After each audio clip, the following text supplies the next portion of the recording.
all your department heads here that you were expecting? I believe so. I think we have everyone. Okay.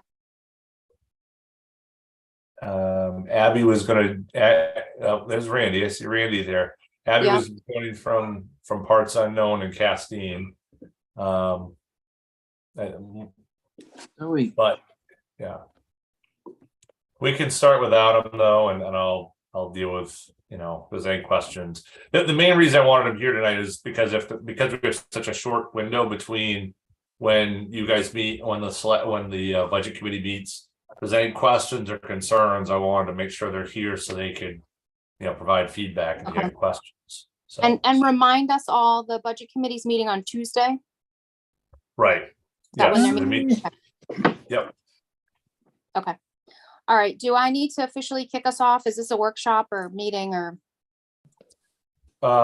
Yeah, probably we should go Okay. ahead and kick it off that way. Yeah. Okay. So we will call to order the budget meeting of, I don't even know what date it is, March 9th, Thursday, March 9th. So thank you. I know there's been a lot of discussions that have been occurring over the last couple of weeks that you all have been participating in. So tonight we'll kind of walk through, answer any of the questions that any of the select board members have, and the department heads have joined us. So we will go ahead and just get started and dive into that. And John, if you have anything else to add, please go ahead. No, not really. I think, we've had three good nights of meetings that sort of started with we actually 4 to do an overview, and this being night number 4, or I guess number 5, I guess. The budget, just as a sort of a beginning conversation, the budget as presented is up 7.8%. We went through obviously the various reasons for that, but largely wages, benefits drove that number to a great degree. There are individual issues within particular budgets, but sort of the message that I sort of sent down to our department heads and a lot of the budgets I got back reflected that, is that we're prioritizing the needs of those salary issues, and then beyond that we're trying to, if we can hold off projects for a year, we should. So and I think our department heads met that challenge. There was a couple of things that I trimmed back even more so as we went through, and some of those things were not quite as popular with the assembled budget committee and select board than but that's how that goes. So I think we've got a budget to start to work with, and interested to see where it ends up at the end of the night. So that's about all I got. I do have a question that I didn't ask the other night. We're using 380,000 out of UAB, right? Yeah, that's right. What percentage would we be at if we did not use that? I mean, we're 7.4 now. What would it be if we didn't use that? 21 point. I was looking at that page last night when we were talking about it. I think it was 21.2, something like that. Give me a moment. I can pull the page up, or Megan will find it before I do. But a little over 21%, and yeah. With no changes, including no use of the unassigned fund balance. So what department had submitted, what the changes with the schools and the counties were, we were up 14.5%.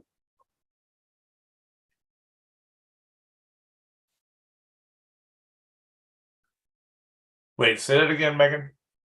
With no, if we went with just what department had submitted and you didn't make any changes to the budget, that net budget was up 14.5%. Got it. Okay, sorry. That's including the unassigned fund balance or not? Not using the unassigned fund balance. Okay. Okay, 14% without, and when we use the unassigned fund, it's the 7, almost 8%. Well, it would be a little that's different on- in the end because he made other changes throughout the budget. Hold on just a Right, John second, would- and I'll take the unassigned fund balance out and I'll tell you exactly what it is. Okay, okay.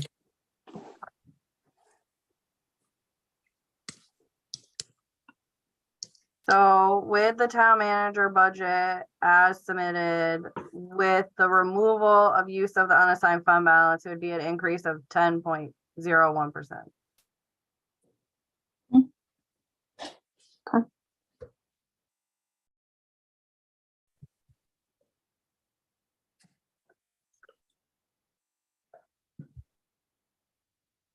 Oh, That answer your question, Mark? I guess so. I'm anywhere from 10.01 to 14.5 to Jonathan's 21.2. But Well, and I Well, think it somewhere- depends, doesn't it, on whether we include schools and county Yes, rather than just our budget? the answer to, I thought the question you were asking, Mark, was what was the percentage of unassigned fund balance? What's our percentage of unassigned fund balance? no, wait, Then, that's what I was I- thinking. That's, so yeah, by I misheard the us question. by Okay. us using the 380,000. Yeah. What does that bring us?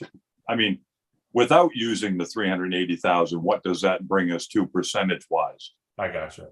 Yep, sorry. Misheard you.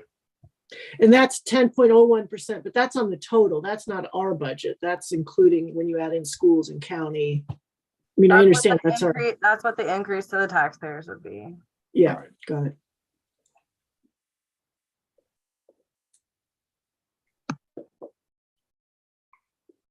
Okay, so you want to start in at the top?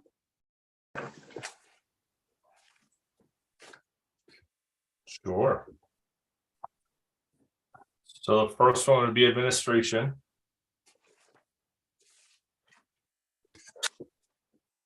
Can Yeah. everybody see my screen? Mhm.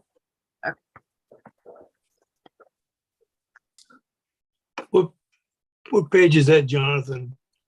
That's page 137.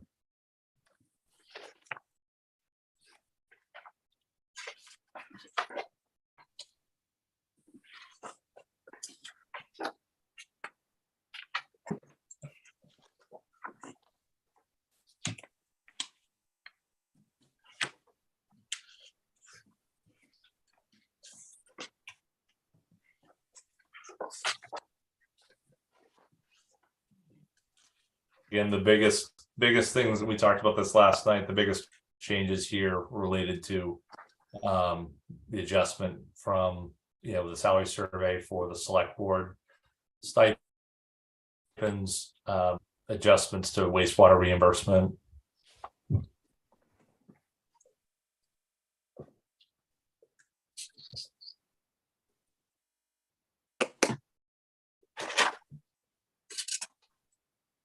That's about it.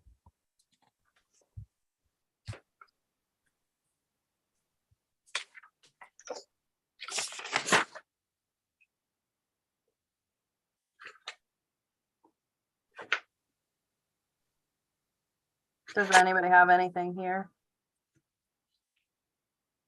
Nope. I don't have, Mark, your fingers are a little too low to be able to do this like you were doing the last few nights, so I've gotta. I'm used to this, used to getting this in the corner, so I'll just. Yeah, no, the old, the old Yeah. film speed up. Keep it going. No, Keep it going. I guess if anybody had anything after you give us a little presentation, just speak up or forever hold your peace, so to say. And if there's nothing after a minute or so, we move on to the next one. Yep, agree.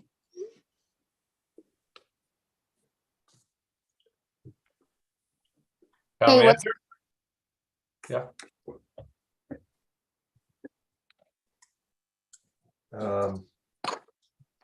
Big changes here again. We're talking about a little bit with wages. And we trim back some things, but and the wastewater reimbursement.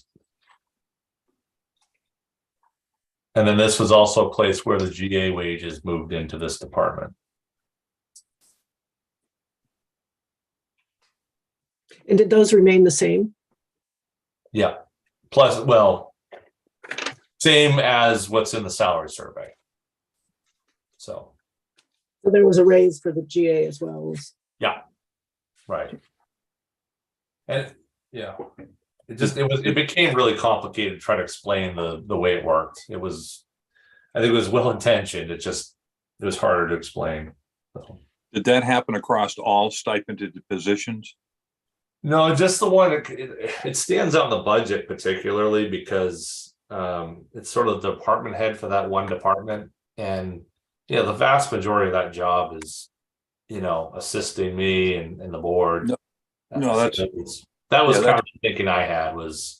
That's fine. I understand that part, but with your stipended positions, was it an equal increase of 8.7 across the board? Oh, in terms of we're all stipends treated equally? Is that yes? That what you mean? Yeah. So the salaries went up and all of the stipends across the board went up as well. Right, they got adjusted. Yeah. Okay. This was also one area where I tried to cut back on some stuff that I think, this was one of those where wages are up and I'm trying to cut back. So like we're down like 27% in purchased and contractual.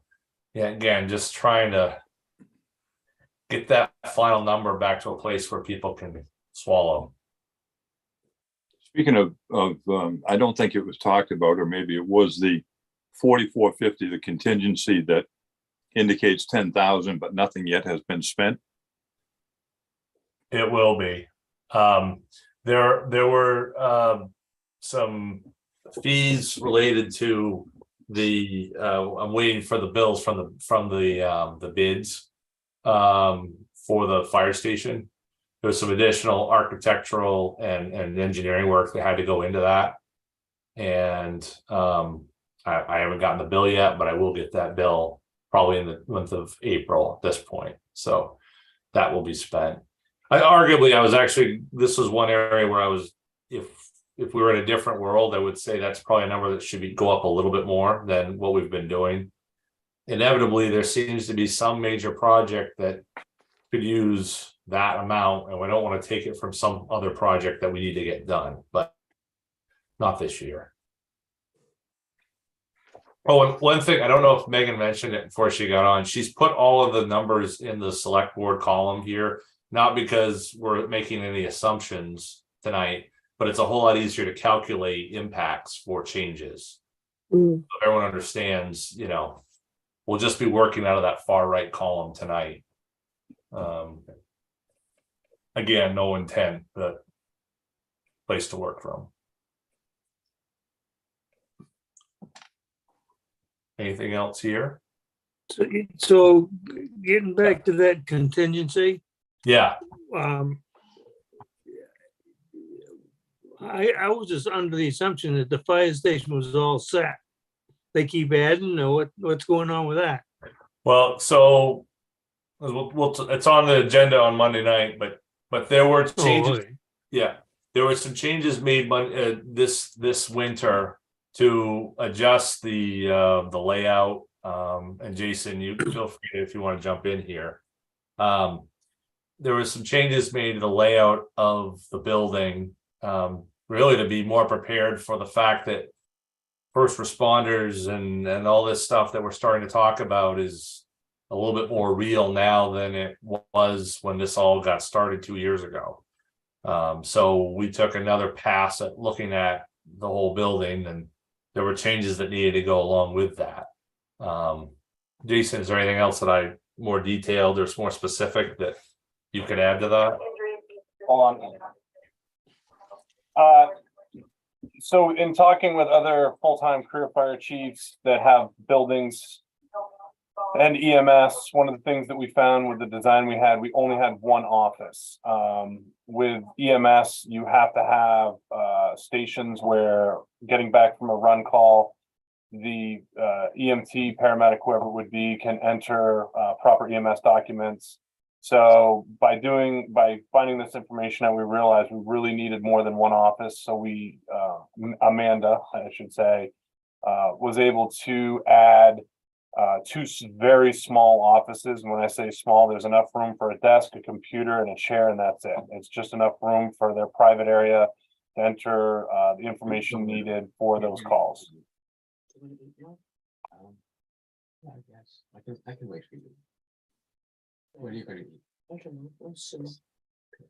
When everything's cooked. Let's see if they get past me, because they're starting on administration and I'm part of administration. Someone's So- not on. So Yeah. I wouldn't just- do Gary, you might want to mute. just Oh. check, trying to mute. Told you. Yeah, okay, sorry, folks. No worries. So the 10,000 was for the redesign to include those two small offices. Is that what the upshot is? In part, yeah. I mean, I think there were some more minor changes, but it was, moving the attic chase over. I mean, things that were sort of obvious, I think. I don't think they were obvious. I don't think they were, a grand change in terms of programming of the building. I think they were really more real world looking at it and say, how is this building really going to work? And that's where it came from. So, they were, like I said, Jason said, those were none of them. I don't think if you were working on doing this to your home, it probably wouldn't, it'd be a change order, but it wouldn't be the type of change order you would say, gee, that's not the project we thought it was, or change it to something different. Might not even notice if we took the two floor plans together, you may not have noticed the difference, frankly. Mhm. So with this building, we're gonna talk about it coming Yeah. up at our next meeting. Yep. All right, I won't belabor it then.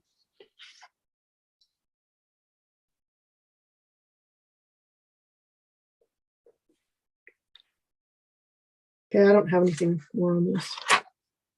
Okay. Nothing from me. Want to go to the clerk? Sounds good. All right. So, Liz, again, like I said, Liz is with us. We have questions. Again, the big changes here with some wages, but also the election supplies and purchasing voting booths was the one that sort of stood out. We have the write-offs, but I can guarantee we'll be back with more, just in terms of finding things. It's just inevitable. And then probably in terms of the biggest number change, the excise number, the increase of 50,000. It's only a 5% increase, but 5% on 1,950,000 is a sizable chunk of change. Yeah, I mean, do we really think we'll be at 1 million? I just don't want to set ourselves up if things are looking like they might be the same next year. Yeah, we think we're going to top 1 million this year. Right now, yeah, it looks promising in that realm. I mean, obviously anything can crash. We know that, but just from a couple of years ago. But right now, it looks like we'll pass 1 million this year, so we'll be over, and then just in the natural growth of things, usually Good. there's a little bit of growth, so we should be okay. It looks like we've been over 1 million the last couple of years too, or at least 930, 960, 60. Yeah, I'm nice. looking at 2021, 1,000,006. Might looking at the right stuff. Huh? Oh, I'm on the wrong line item. Sorry. Yeah. I was gonna say, From I don't, total revenue. Never mind. Oh, okay. Never mind. okay, good. All right, any questions for clerk?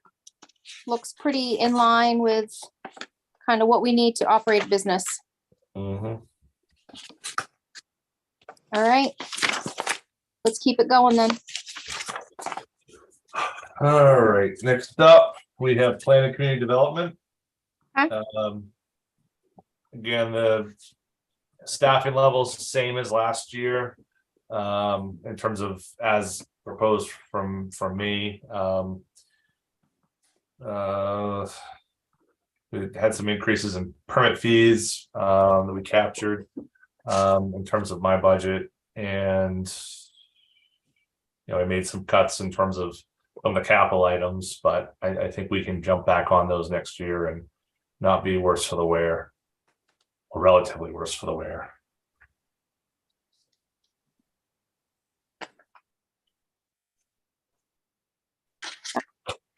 All right, any questions?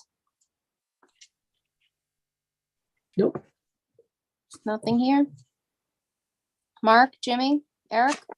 How's that? No, and I do appreciate, John, that, reducing some of the other costs, given what we are doing on salaries, it does make it easier looking at some of these budgets. Agree.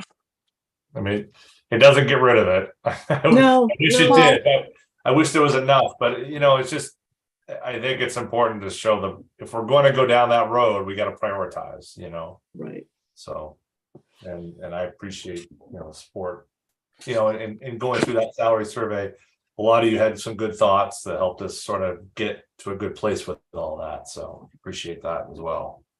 Well, like many things, it's been a long time coming, right? And we've kind of kicked it down the road for a while and not paid attention to it, and it ends up biting us. So we have to address it, and it's better to address it now, in my opinion, than to continue to wait. Yep. And lose good people or not get the people we need. Yep. Agree. Okay. All right, moving on. Finance. Obviously, this is one of the areas where we have a position in staffing. So again, just to go over that ground again. We currently have a finance director, and then we have one full-time equivalent position that's shared between assessing and finance. And so what this budget proposes is to instead of having one position shared by those departments, have one position for each of those departments. So it'd be two full-time equivalents in the finance department, and we would have, instead of shared, there'd be one full-time equivalent there in assessing. But just talking about finance here, this is a position we talked quite a bit about last night, and sort of the utility that it can provide. A number of the items that we have in terms of backbone of the town's operations, and supporting that. Where does the third person come in? Oh, there's only two here. Wasn't there a third one that was going to be hired for the middle offices, I'll call them? So I guess we have three departments, and there'd be one assistant for each of those three departments. So right now we have two people that are assistants for three departments, and now we have three people for three departments. That's the easiest way to sort of. So it's a net increase of one FTE. Exactly. So there wouldn't be any sharing. Each department would have their own FTE. No. Okay. There's stuff around the edges, like we do the newsletter, or there's there's this sort right. of thing, but that's exactly right. Yeah. So we're gonna have to hire somebody for that position? Yeah, that's right. What are we gonna call that position? Well, they won't be they won't be an assistant finance director or deputy finance director. I haven't written the job description. I don't want to put a lot of time into something until we get through tonight, right? But well, okay. yeah, but my thought was, someone on a clerk level, whether it's like an AP clerk level, someone who has that little bit of responsibility, but to handle their own work, but otherwise they're taking direction from the department head. So, and that actually both, whether it's assessing, it's sort of on the same level with both of these positions, where they have some ability to kind of do their own thing, but realistically, most of their work will be kind of top down. It's not going to be, but they're not going to be so low that they're getting coffee and donuts and doing nails. It's going to be more of a, they're going to have their own sort of lane to work in. Right now, the wastewater liens or something that are handled by the finance department, that would be a big job for this position. AP, so before you or Mark come in, Jimmy, we make sure we get that done. This person would, be doing the AP warrants and making sure they're, ready to roll. And John, I don't know if it's broken out here or not, or I don't see it, but what's Yeah. the salary for that specific position? So it's the same salary as we're currently, so we have a shared position right now, Right, okay. and that's the salary we're using to budget for this position as well as the assessing position. So Okay. they're sort of co-equal in that way. And do you know what that, do you know what that is, just off the top of your head, rough estimate? Off the top of my head, no, but I'm looking it up and I'll have it here in a second. Okay, that's fine. So part of what I was going to talk about is what Jonathan touched on last night, is the good work that we have now from our finance director.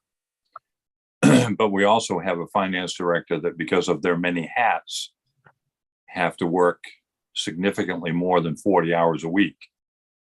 And I would like to think that now that we have more help specifically assigned to that office, we can try to wean them back to 40 hours a week, perhaps discontinue our service with McCog. I mean, we have connections. I'm sitting in the office with someone who came from there. So I mean, we have connections. I just don't want to, I want the good work to continue that we already have from Megan, and even perhaps make it better because she doesn't have to wear so many hats. Yeah. And I hear that loud and clear, Mark, because I feel that and maybe we kind of are coming at the same problem from two different perspectives, but I think we're right on it. I think there's so much that's coming through that department right now that it's a catch-all. I mean, we've got all the department heads on this call right now, and I bet if they all raise their hands, how many times a week they come begging and pleading to Megan to solve something for them, we'd have every hand up, and that's a great thing. That's fantastic. The problem is that she needs to be able to shed some things to be able to do all of it that we need to accomplish. And some of that also means some of that needs to go to this position as well. So, whether we, shedding McCog or not shedding McCog, or, like you said last night, I mean, the money might wash, but does the time, I think that's a good conversation to have. I don't think this position would dramatically change, but I think it all comes from the same place of saying we have to make sure the backbone of the office is as strong as it possibly can be, and that's really what we're trying to get at with this deal here. And So listen, go ahead. No, go So ahead. another thought on that is it possible that this new position that will be in the finance office control might be able to be responsible for the Opera House? I mean, there's money set aside for that particular position, and that can help offset wages, for the new person that you're going to be hiring. And also, if it's right there next to Megan, who has been doing it, they can sort of nurture this new person along to see that things get done adequately. Yeah. I would say I wouldn't want to put a new person in the position of trying to figure out the Opera House, just because I know how complicated that building is and where it sits in all of our minds, but also in our pocketbook too. I mean, it is a learning curve. I understand that. Yeah. But the learning curve, you'll have your co-pilot right across the other side of the glass from you if you had a question. Right. Well, I think, we could just let this person develop into what they Right. end up doing. I mean, it's a organic process when you get someone new and what they're good at and where they shine.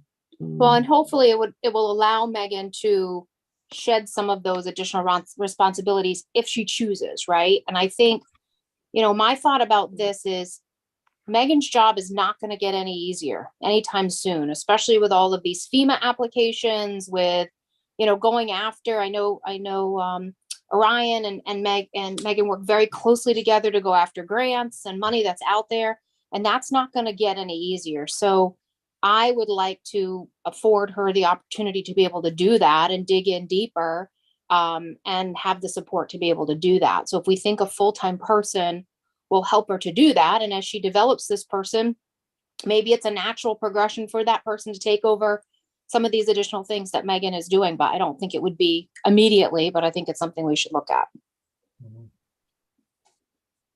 Yep, I agree. That's that creativity we were talking about last night, and I think that's what we want to be, is be creative as we can, Yeah.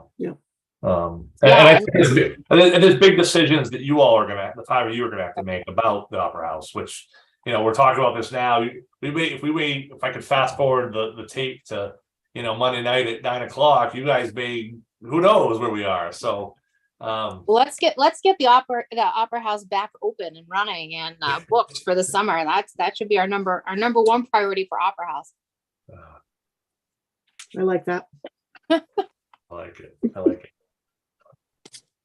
Okay. Any other comments on finance? Nope. Okay. I did have a thought when we were looking at Orion's, the community planning and development, and then Megan's. It occurred to me that the grants that these departments end up getting for us sort of get allocated to whatever project they're allocated to, but it doesn't give us a good sense of the benefits we're gaining from investing in people who are good at getting these grants. And it might be useful at some point to just sort of, have a rundown of the grants we've gotten and the impact on the town. Good point. It'd be a good newsletter update, I think, because it is. Maybe that's it. Yeah. Yeah. There's so much hard work that goes into that. I don't think we showcase that enough. Right. And we don't show the offsetting, it's essentially offsetting revenue for these positions. Yeah, agree. Orion's making notes. Good. Yeah.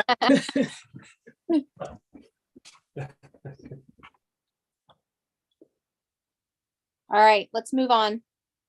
All right, assessing. So this is sort of the other half of that coin. So this would be an assessing clerk, for lack of a better term, would be the position added here. We do have an agreement currently that expires on June 30 with the town of Camden.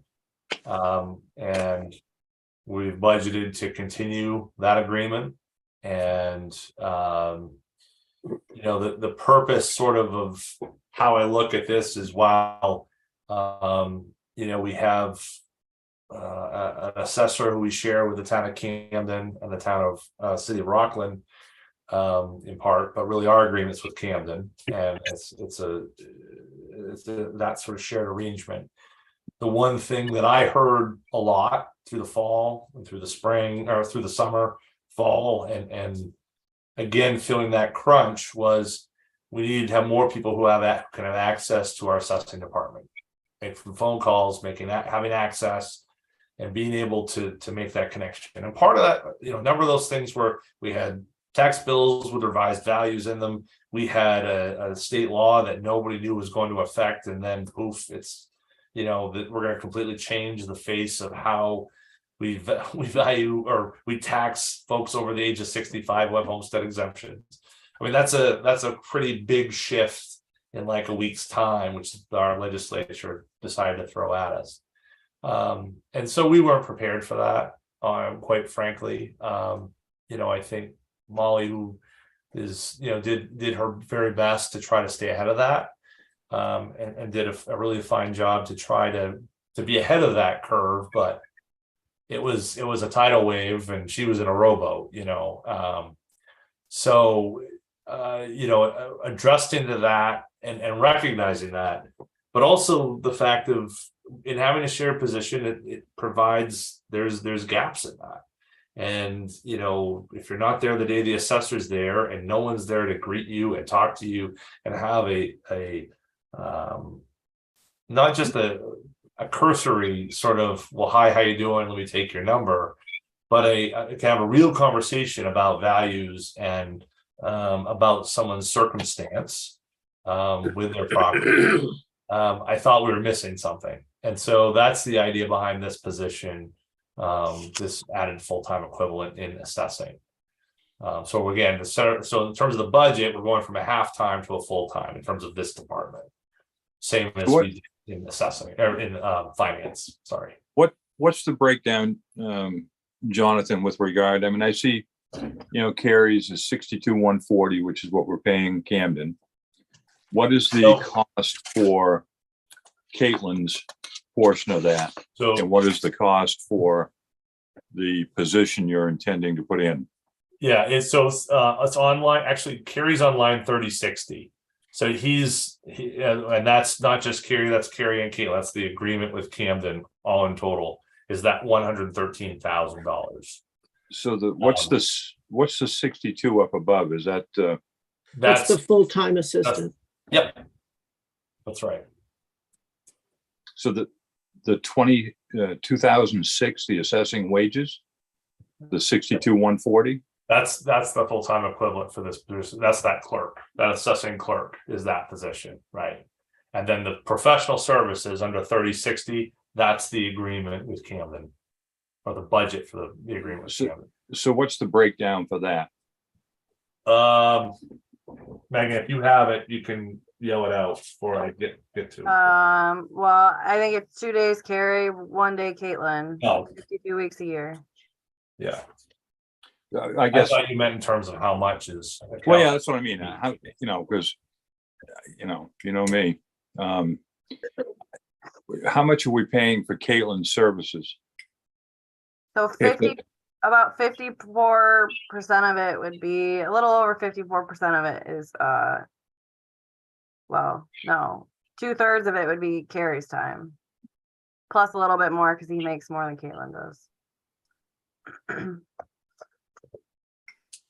So roughly 40 to 44,000.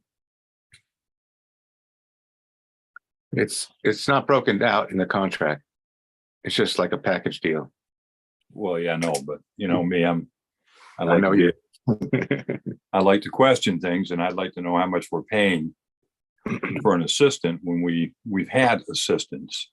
And I know it's a package deal, but it just sort of burns me that we have two people, that are maybe they're not all on the same page as far as their experience, but we have two people currently that are capable of being an assistant. So that's all I was asking, is how much that particular portion of it is, how much of that package are we paying for Caitlin? I don't know the answer to that. I mean, at the end of the day, it's a package and that's what we're paying. So I'm not sure if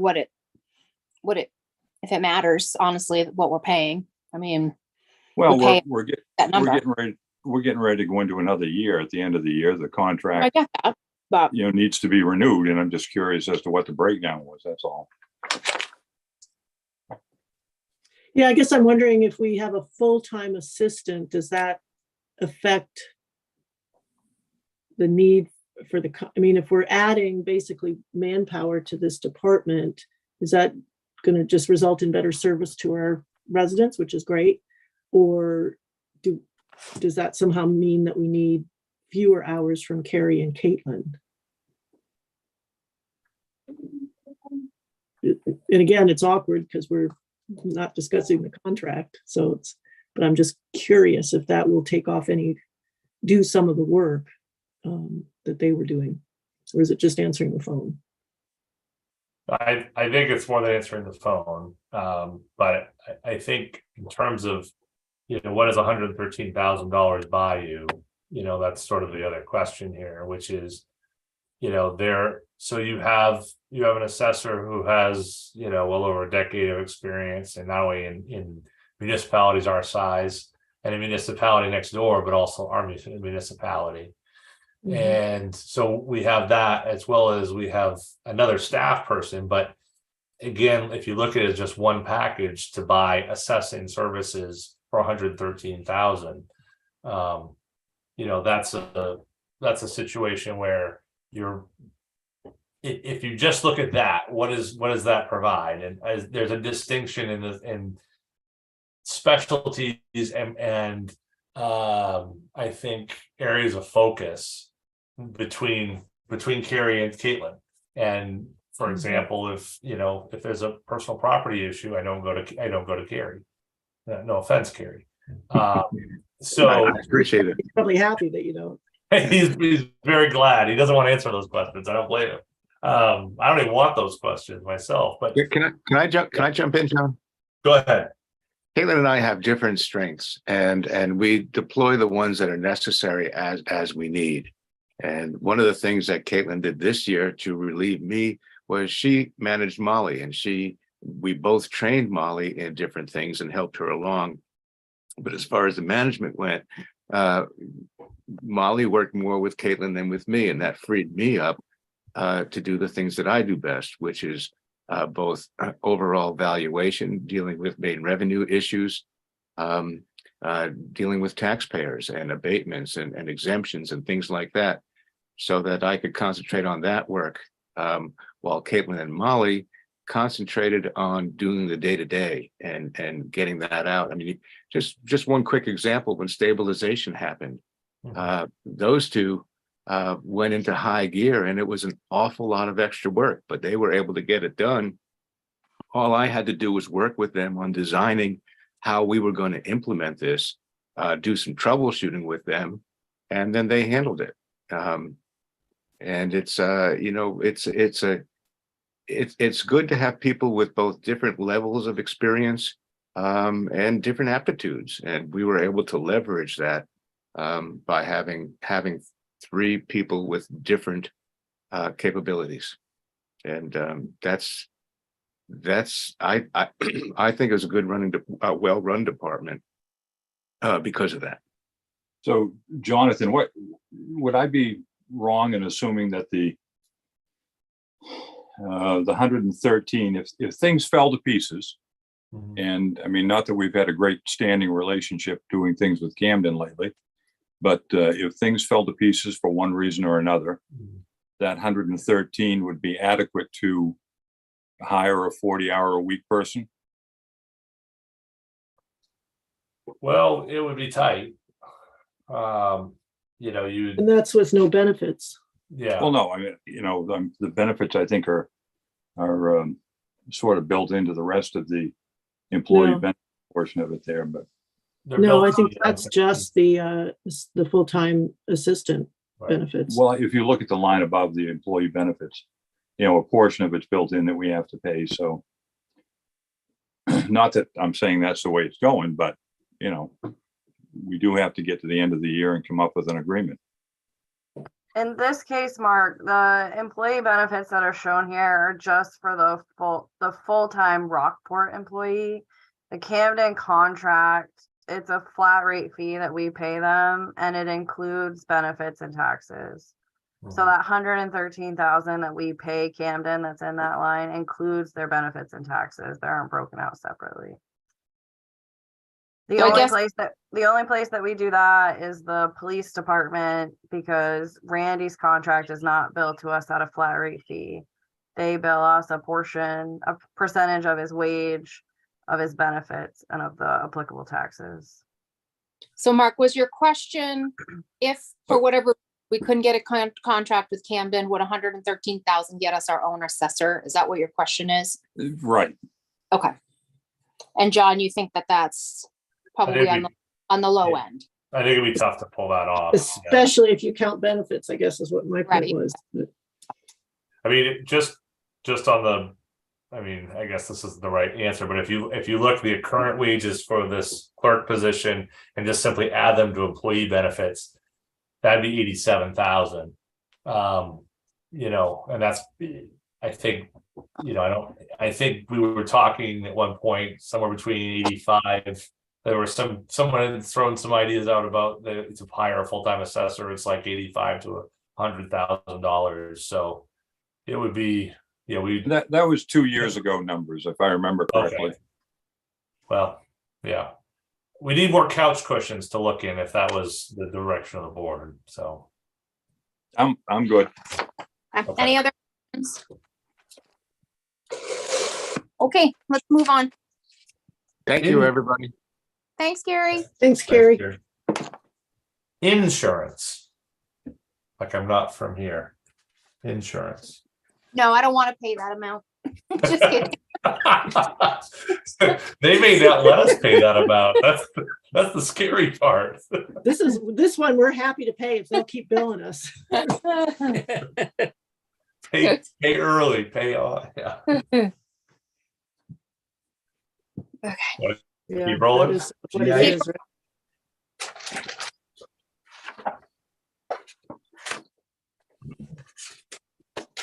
Again, move the wages over to the town manager budget. Really, the only thing that's sort of noticeable here is just that rental mortgage insurance. And we talked a little bit about that last night. Where is it the right number? I don't know, but in some ways, the GA budget's kind of silly because you got to spend what you got to spend when it comes in the door. It doesn't matter what we budget, but Right. And we're fortunate because we do have the donors who will help us make up some of that. absolutely, it's huge.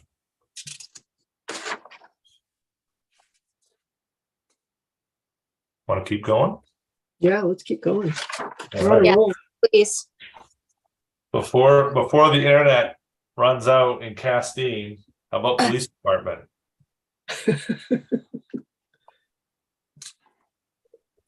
And again, the big change here obviously is the wages. That was our first night of meetings with the approved police union contract. And then obviously the cuts that Randy made to, the radar and the cruiser and to make us able to somehow move forward with a budget that we could afford. So thank you, Randy. You're welcome. Thank you. Oh, the internet does work in Castine, just making sure. I had to come home. It was quirky. Oh, jeez. Sorry. I don't even think they're trying to get broadband there. All right, any questions on police department? All right, let's move Oh, on. thank you. Yeah. Right. Next up, fire department. Obviously, this was a big topic of conversation night one. The biggest change here is the addition of 2 full-time firefighter EMTs, creation of our own Rockport's own first responder program, and there are some additional budget items to support the creation of that in here, but we also have the reserve that we're using presently to help if we need to build out those go bags. But the biggest issue here is wages and that conversation of phases and where do we go and how do we start this and what's the first step towards what we need to what eventually may come down the road. Might be tomorrow, it might be 3 years from now, it might be it won't be 3 decades, but how long. So this is an attempt to try to get there. That's initially. Oh, go ahead. I was just gonna say, I'm sorry I missed the conversation last night, but I have given personally a lot of thought to this, and whether it's tomorrow or 3 years, it's coming, and we've got to be prepared for that. So I think it is just determining, to your point, John, what's the first step, what's logical, what would these 2, 1, whatever the number is, 5 eventually, what would they do during the day? As thank goodness we don't have calls every day, although it seems like that some days. But I think we've got to have some really deep discussions on this and dig deep, because this is coming, and we cannot think that we are going to be able to sustain an all volunteer department for much longer. Our volunteers, thank goodness they show up, but they are aging just like the rest of us are. At any moment, classic example, someone could have an emergency and they're going to be down for the count. So I want us just to be very mindful when we have these discussions. It's a lot of money, but I want us to really talk about it and be mindful of, we're going to be in a world of hurt sooner than later. And, you know, we've spent a lot of time and effort on trying to do cleanup in many other areas. So let's not put ourselves in that situation.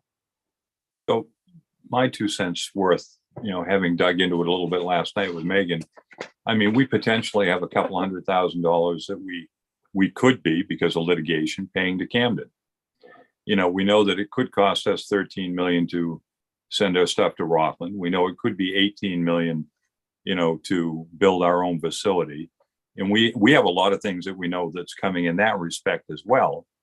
And when I asked Megan last night about what it would cost for, if we were going to bond $1.6 million, because of other things we can't talk about at the moment, it's $136,000 a year. So we know that's coming.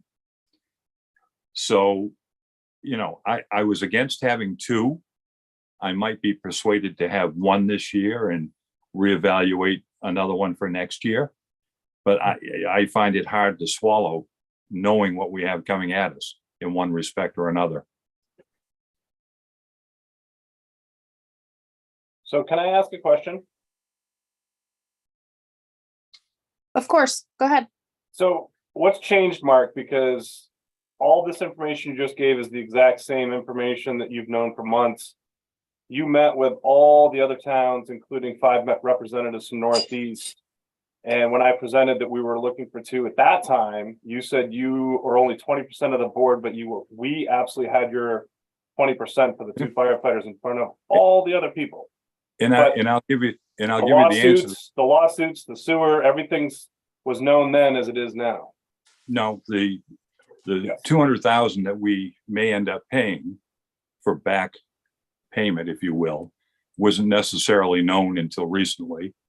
The 136,000 was not known until last night. And like I said, I'm not against having both of them. I mean, perhaps one of them this year and one of them next year. But it is something it's a hard pill to swallow. I mean, we've got a lot of things that are going to happen.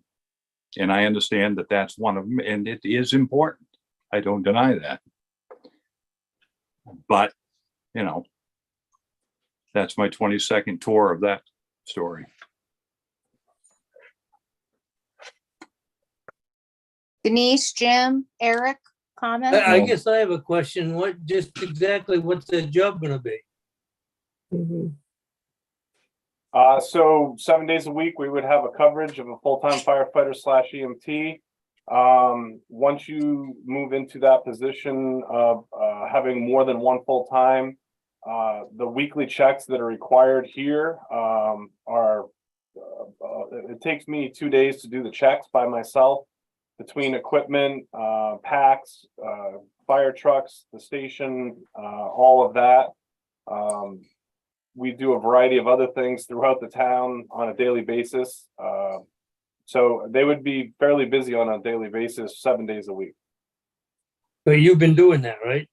That is The correct. work's been getting done. Yes. Okay, so this is, I agree with Mark, this is gonna be a tough year. I mean, it's a tough year to add for extra help. And, I guess I have a hard job trying to figure out just exactly what they're gonna be busy doing. 2 of them. I might, like Mike said, I might buy one this year, but,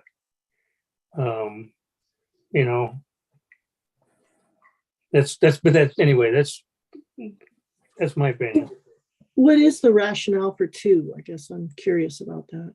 It's 7 day coverage. So they would run 4 days on, 4 days off. So one guy's on for 4 days, and the next guy for 4 days. So we would always have a 4-man coverage. Once you have 2, we could start the first responder program for EMS calls. I would drive them in the pickup truck that we currently have to that call, where they could assist Northeast. If need to be, they could ride with Northeast to the hospital. So that way we would always have coverage 7 days a week. So So if we just had one this year and one next year, would it be, and I like the 4 days on and the 4 days off if we had two. But for the time being, could you do one and have them cover Saturday and Sunday and either Monday and Tuesday or Thursday and Friday for their 4 days? I mean, we could put it out there. I don't know. I think it'd be difficult to sell someone working every single weekend for a full year versus a rotating schedule. I mean, I would never apply for a job where I know I have to work every Friday, Saturday, Sunday, Monday. I mean, that's a difficult sell. So, I mean, I put it in there because, as Michelle said, the time is coming. It's about here. We are already I was just doing runs while we were here. We're at 61 calls already this year, and we're only 9 days into March. We've never been anywhere near this number. Our numbers are down. We just lost another firefighter yesterday who stepped down because he's on 2 towns. He's been on our department for 7 years as an SCBA member. He just stepped down. The other person that's in the same boat is in the process of, I believe, stepping down. So that's going to be another SCBA member.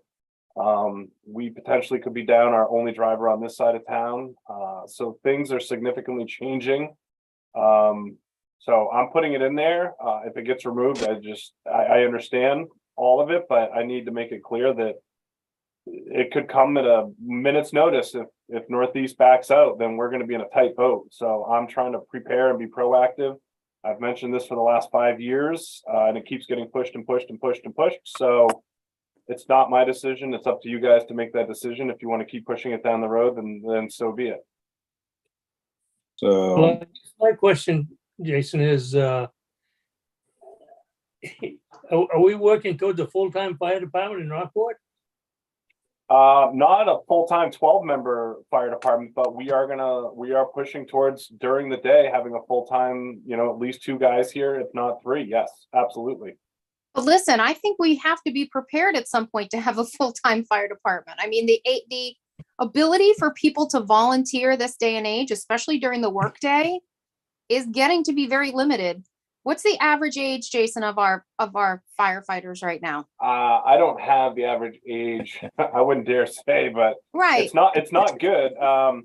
Again, we haven't had anybody step up and apply in 3 years. No Listen, one's volunteering to do it anymore. Go ahead. And if we lose the Rollins, who thankfully run their own business and have a little bit of flexibility, we're in a world of hurt. I mean, I think we've got to be very realistic about this. It's a big number. I get that. But, we owe to our citizens. Listen, we don't provide a lot of service in Rockport if you ask our taxpayers, right? What do we give them? We don't have trash removal, what have you. We all hear it. But we do provide them fire and police service. And we're going to put ourselves in a position very soon where we might not be able to do that. So, I mean, I support it. I just ask that you all think about that too. I mean, listen, it's a big number. It comes out of all of our pockets. I get it. But I just think we've got to be realistic about it. So my comment though, excuse me, is could we roll this in, start with one after the budget's approved and then roll a second person in, say halfway through the year, and then again, so you're always building in 6-month increments rather than hitting it bam all at once up front. Like a 1.5. Do like a 1.5. So we have a rolling amount. So it isn't such a big hit up front, but we are fulfilling the 2, say in December or January. And then in June again, then we would move to 3, and then in December you'd move to 4, and then by the 3rd year you would be at your 5 points, and it still is in the same cycle, but you're just scaling it in. So we would cut the budget to that segment to 1.5 rather than a full 2, and that and would then probably moving from that point. That would probably allow Jason a better opportunity to train one person and do it thoroughly rather than trying to do 2. And then as he's doing the second person, the first person that he's trained can be picking up some of the slack while Jason's training the second person. Is that what you're saying, Eric? Yeah, something to that effect was also on my mind. It makes training a little easier. Too. Yeah. But I mean, it's not something I've ever done, have no idea how complex it is. I know it's a hard job, but I'm just trying to give the two without saying, well, here's such a big number, but 1.5 at a time. And you're still on the same cycle. You're just going to get a person every 6 months if you can find somebody. I mean, I think that would absolutely work. And like you said, it does give you the time. You know, when I started in 2013, we were at 151 calls. The year before that, it was 140. So just in that, 10-year time frame, we haven't quite doubled, but we're getting close to that. I understand, Jim, your concerns with what they're going to do. There's plenty to do here. Trust me. You know, you could wash a fire truck this time of year every single day. Every time we get back from a call, that's going to preserve them. You know, for the long run, I mean, there's plenty to do here. There's other things in the community that we can do. For the first year, maybe not busting butt every day, all day, but I can assure you they're going to be busy. There's plenty to do. But again, I'm trying to be proactive, not reactive when things really change. And we're getting close to that point. All right, thanks, Jason, but I have another question. What do we, I've served on the Board of Hope for Selectmen. I went to, I don't know how many different safety trainings and stuff with fire departments, and we had a big meeting up there, and everybody knew they were losing young people for volunteers. They were down, lucky if they had somebody to drive the truck. The problem is that, this is where Megan comes, what are we doing to regionalize? Where are you, is there a committee of fire chiefs that are getting together? Because nobody wants to give anything up. And I can understand that to a point, but sooner or later, it's like Megan said, we're gonna have to bite the bullet and say, we can't do it alone. So Chief Wytalk, Chief Farley, and myself met for 2 years straight in reference to regionalization. Research was done with larger counties outside of Maine and New England. It's usually in the Midwest where they start to regionalize. The numbers that were put together for regionalization, you have to look at it from the number of calls in that town plus the population and its percentage that Rockland, Camden, and Rockport would pay each. We obviously can't expect Rockland's 18 members to just cover all of Rockport with just one fire chief. So it goes to, we would have to have 12 full-time firefighters in Rockport. We would lose most all of our apparatus. We'd probably only have 2 fire trucks in town versus the 5 that we currently have. Same with Camden, they would reduce, Rockland would reduce. But it would be 12 full-time members in Rockport. If we wanted to regionalize in a fair percentage-wise with Rockland and Camden, it would be well over $1.5 million. Rockport would by far take the biggest hit.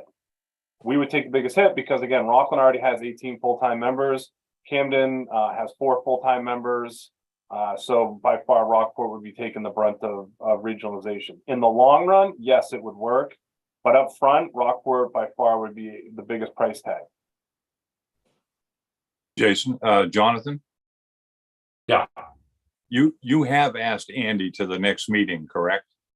Not the next meet. Well, April. Then in April, correct? That's the next meeting. I reached out to him in January, but yeah. As he's I'm going to give him responded, another reminder here when he's got 3 weeks to go before the next meeting. But yeah, and he acknowledged that he would be there. I think so. Yeah, I think so. Okay.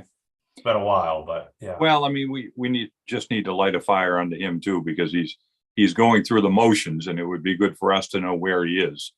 Because I Right. know Jason, as he said, has talked with Chris and Wytalk, and Well, the county was And- involved in some of these meetings. We Yeah. have, it's an older spreadsheet.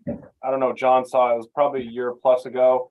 But Yeah. it broke down to the equipment, meaning each fire truck that would be in each town. We could sell several fire trucks, the gear, the EMS equipment, the ambulances. I mean, we broke it, or Chief Wytalk did an amazing job breaking it all down to where what each town would be responsible for. And like John and I have said, in looking at it, by far, Rockport is going to be taking the brunt of it.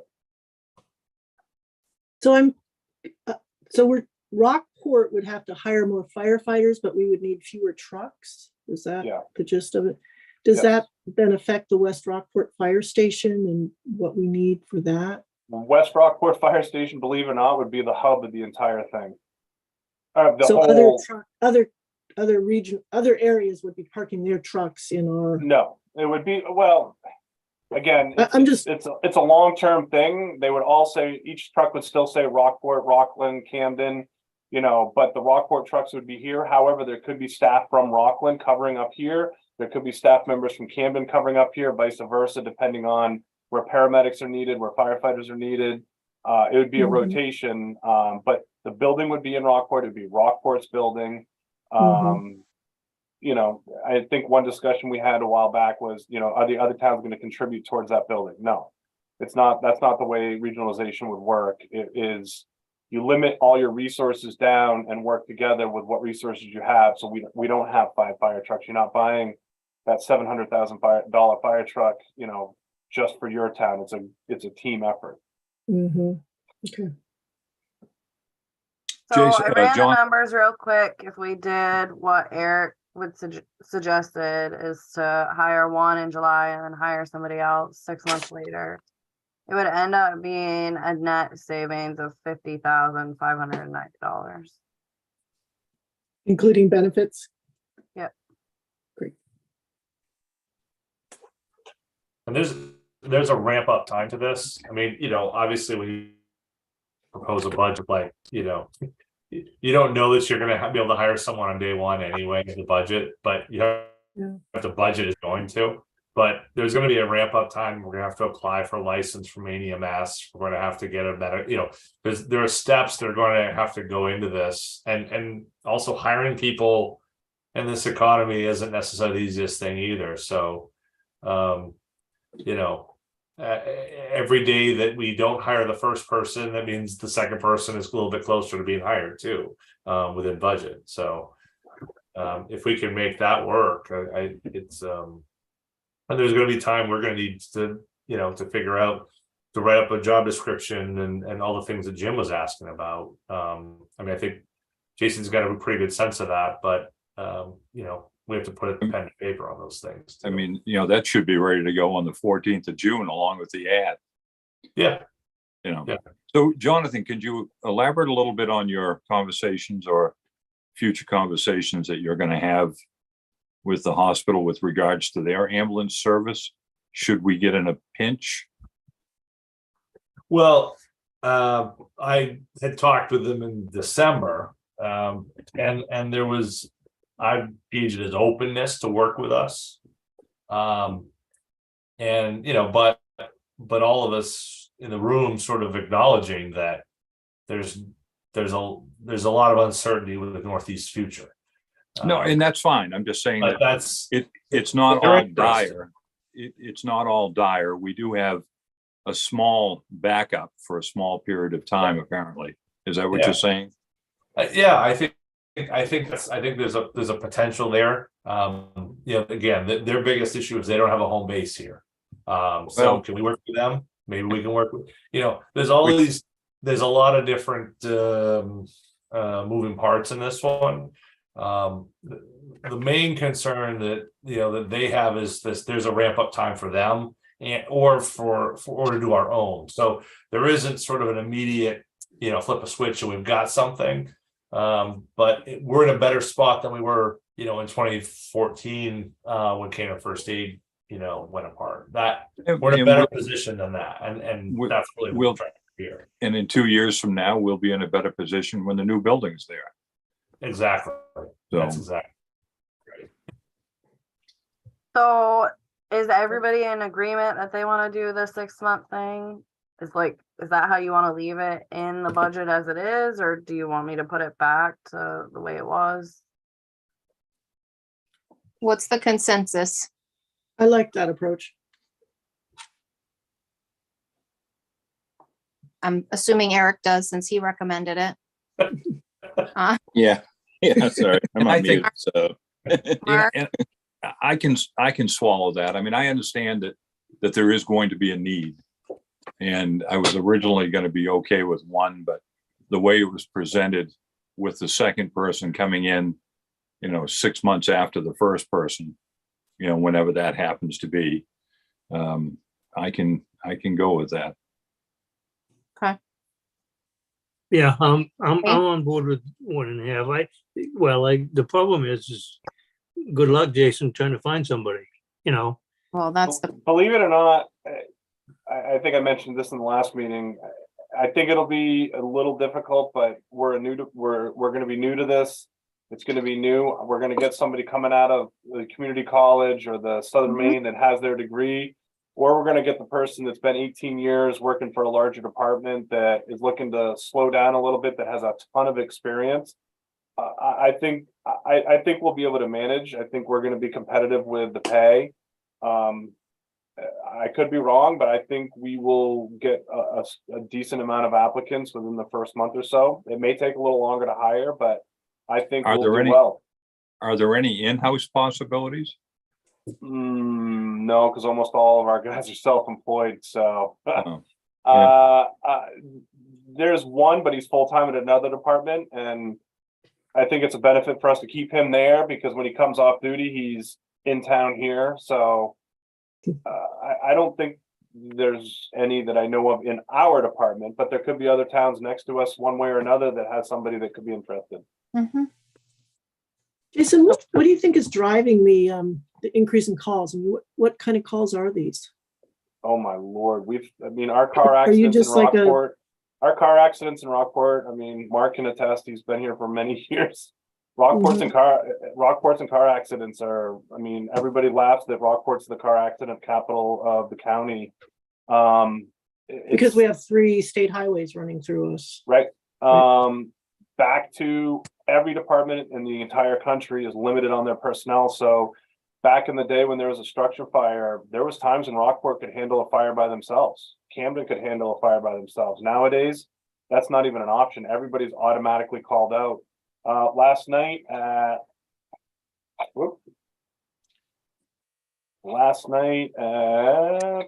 was it, 6:15, we got called to Union for a house that was filling full of smoke. So on the way there they found out it was a malfunctioning furnace, thank God, but it did fill the house, so we got turned around. But but there's still effort goes into that, right? You still got to call out your firefighters. You're still calling out all your apparatus, and then you're turning around. So there's still effort. Lots of effort goes in where you get turned around. Thank goodness, right? That people aren't having actual structure fires, but that's a lot of manpower that's required to do that and then get turned around. And it's a two-way street. If stuff happens in Rockport, we call for other departments. There's no way. I don't think we could handle a full structure fire by ourselves. I gave the example of the picture in the last meeting of the car that was rolled over up against the guide wires on a telephone pole, the lady trapped underneath. We called Rockland for extrication for the first time almost ever. Departments are getting smaller, so more and more calls are involving other towns. Okay, so we will agree to do one coming in at the start of the new fiscal year, the other being funded at the 6-month mark. Is that where we ended up? That's what I have in there right now. Yeah. Okay. All right. Any other comments for Jason? I just have a question to Jason. Sure. About insurance and automobile accidents. I've probably asked this dumb question before, but is there any way that we can bill the insurance companies for any of these accidents? Yep, I've submitted probably 12 different times for accidents, and I've gotten reimbursement once. It was the big tractor trailer rollover by Grassy Pond. That was the Burger King rollover. It's very, very difficult to do it. I believe Chief Wytox tried it many times with no success. It's a huge undertaking to write it all up and get the information, work with the police department, the forms that you have to fill out. So if we have another full-time guy here, then maybe that's something we can start undertaking with additional people here that can help.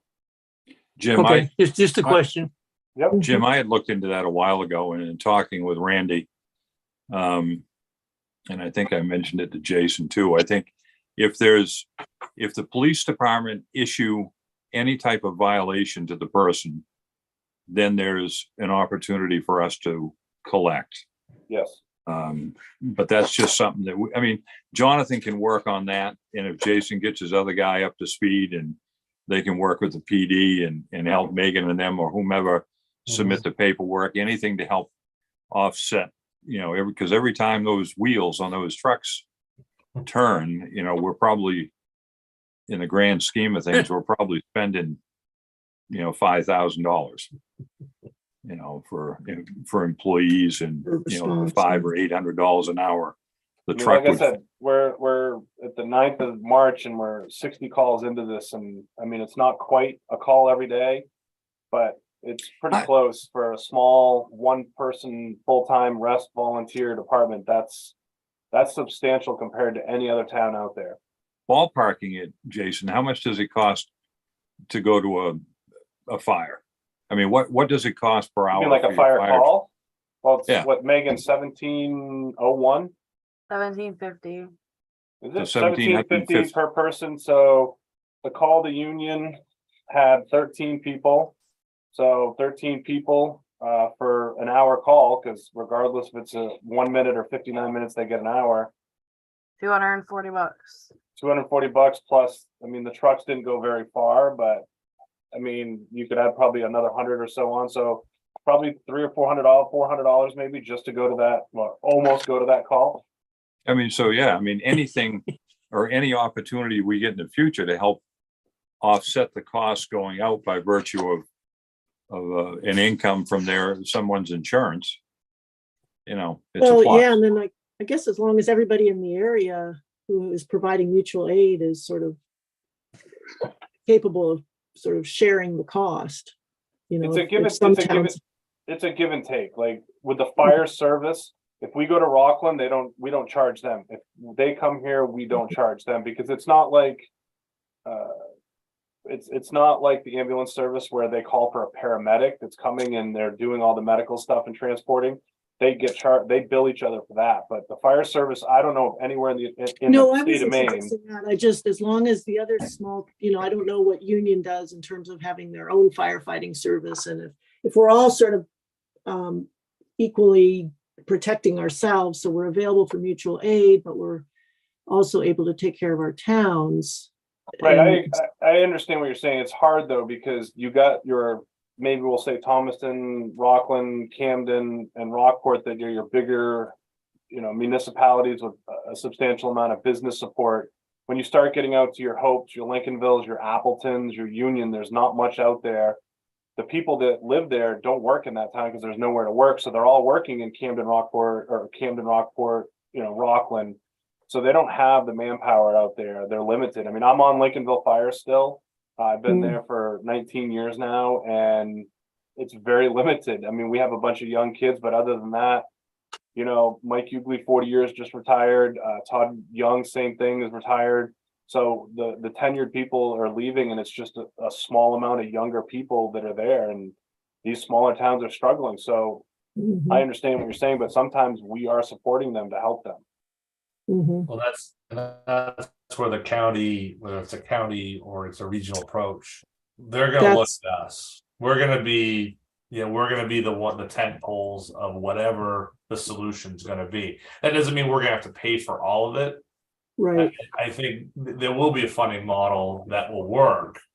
But, in the same way the ambulance service, when we were looking at that, we paid the bulk of it, but there's a little bit that, Hope and Lincolnville also pay. Same with the transfer station, Midco Solid Waste.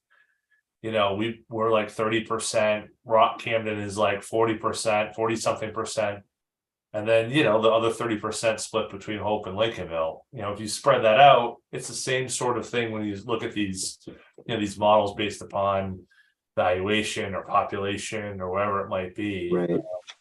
We're gonna end up carrying our own weight, probably carrying a little bit more, but hopefully we'll be able to recoup financially some of that from From the our smaller neighbors or town. from the county. Yeah, something like that.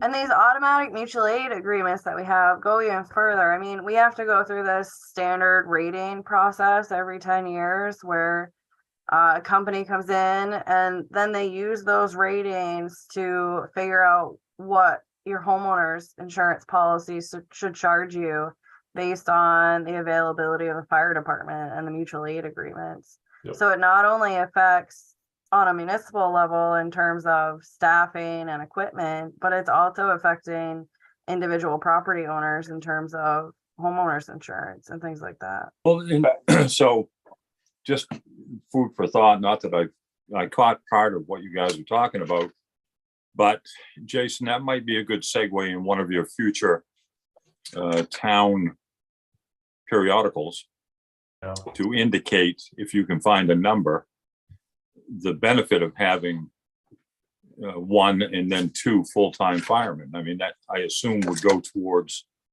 helping our rates. Okay. That's a good- I'm guessing. I mean, it's just, Yeah. you know, people are gonna look at it and say, my God, you're growing government. I mean, I get it. But if we can lay out some groundwork saying, you know, it's gonna help reduce the rates that we're being charged, I guess. If that makes sense to anybody.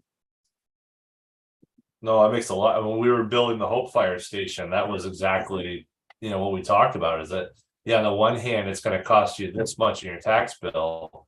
But you hope that it should be offset by some savings because you actually have a fire station you can count on, as opposed to one where the water is coming in the front doors and going out the back of the building. Yep. Yeah, no, that's a good point. Anything we can do to help pave the way for a good vote. Agree. All right, any other questions for Jason? All right, thank you, Jason. Thank you. Thanks, Chief. I'm not done. Thanks, am I, Jason. right? I'm not done, right?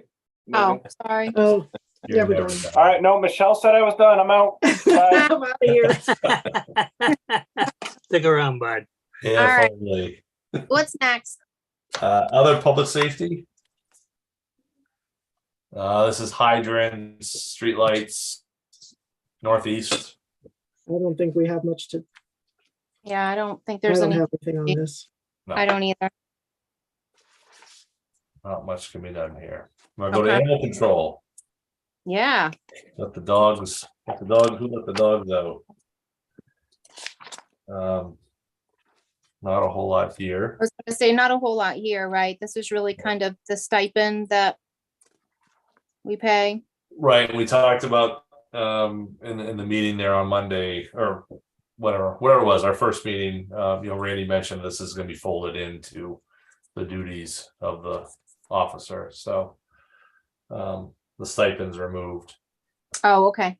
So really it's the pause. Yep. And the vet fees, which we put in 400 and it could be 4,000 if we don't. Geez, it could. I mean, it really could. Yeah, We've been, knock on wood, we've been lucky so far, but that's right. after a $200 vet bill today, I can tell you it goes fast.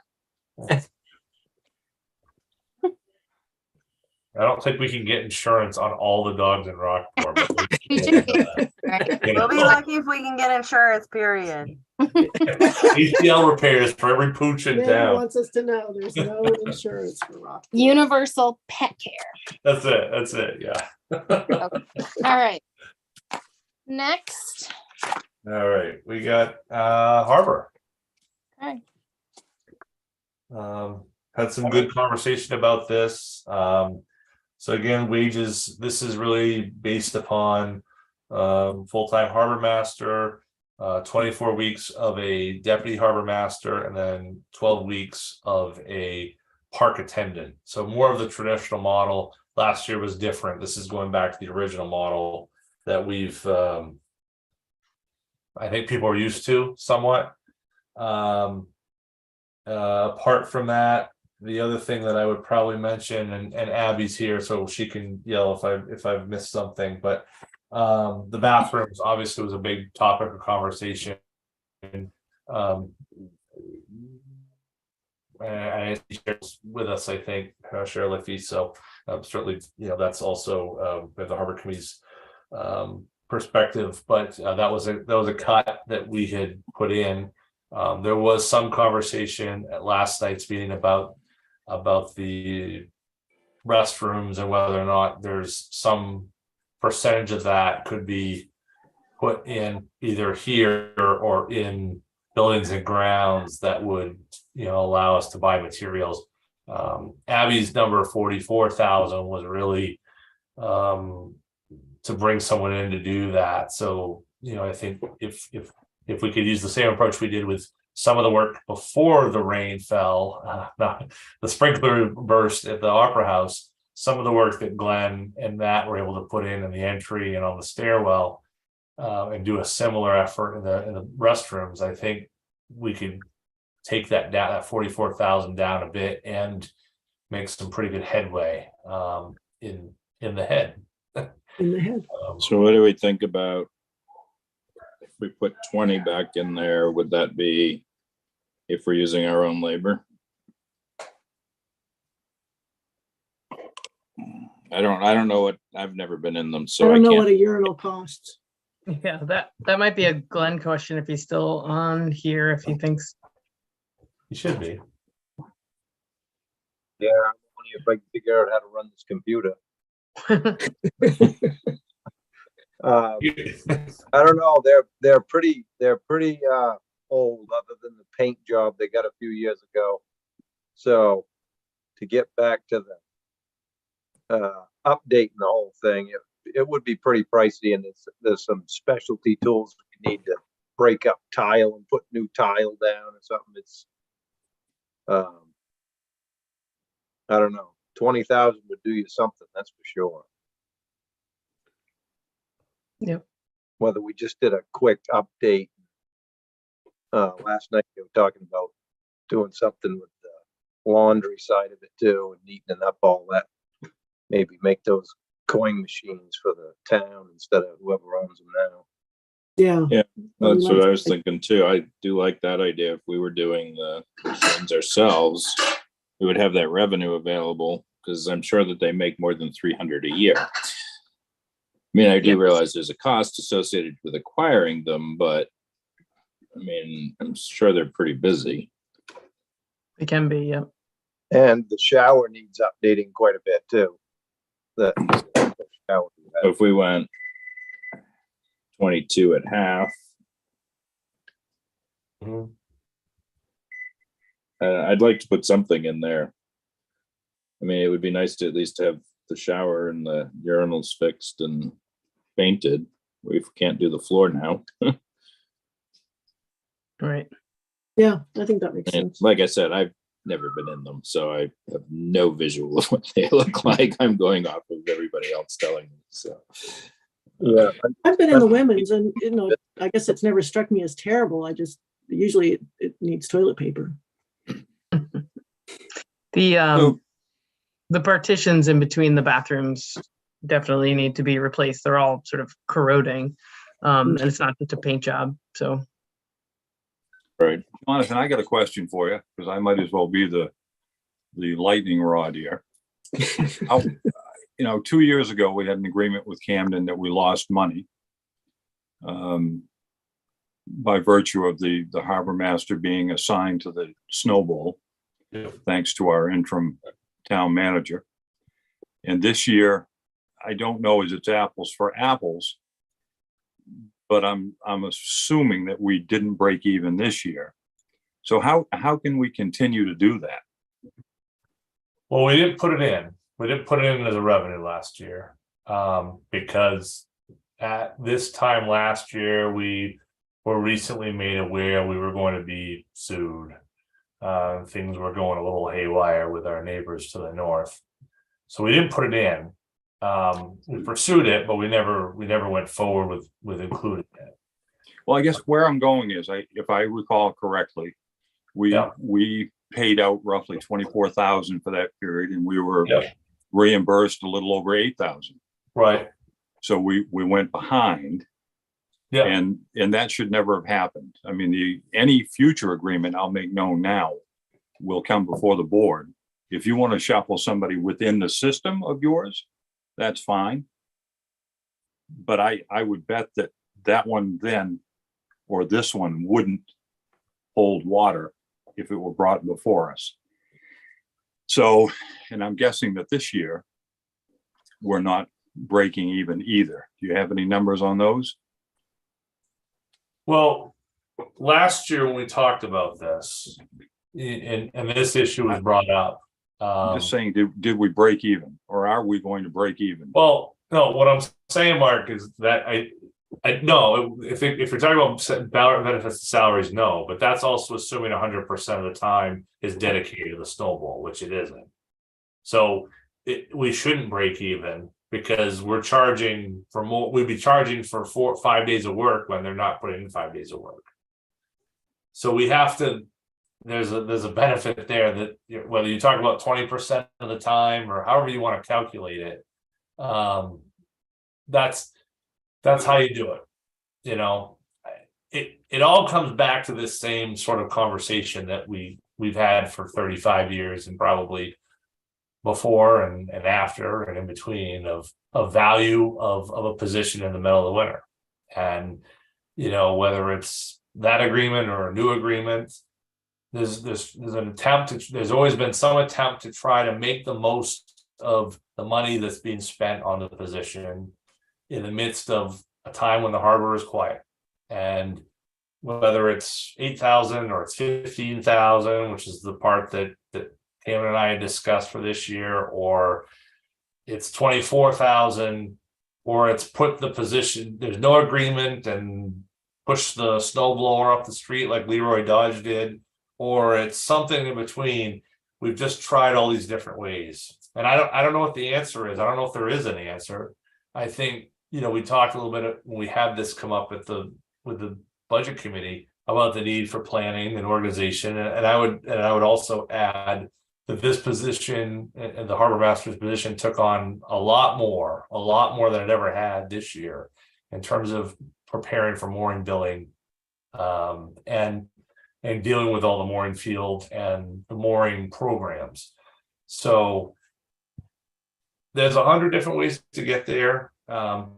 And I think if we ask the board, there might be 5 different ways to do it. And if we ask the town, there's 3,600 ways different to do it. I'm not sure we're ever going to get consensus on it. That's the hard part, you know.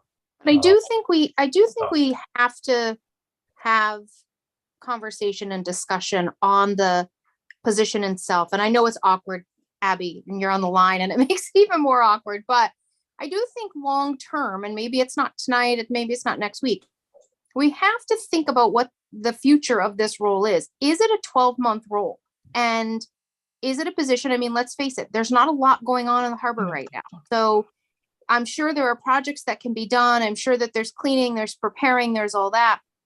But I'm just not sure if that's a full-time job in the months of, you know, get past the celebrations and all that. But in the months of January, February, maybe even March, I'm not sure if that's a full-time role. And I think we've got to kind of look forward on that and determine what does that really look like? And is there opportunity that we have in other roles in the town that this person transitions into or what have you, so that they remain gainfully employed? Listen, I know it's busy. I know the summers are crazy, and there's certainly probably more than 40 hours that are spent on a typical week in the summer. But I do think we've got to look at that long term and determine what's the right approach. And to your point, I think this discussion has happened probably 35 ways in 35 years, but I don't know if we've ever really solved for that.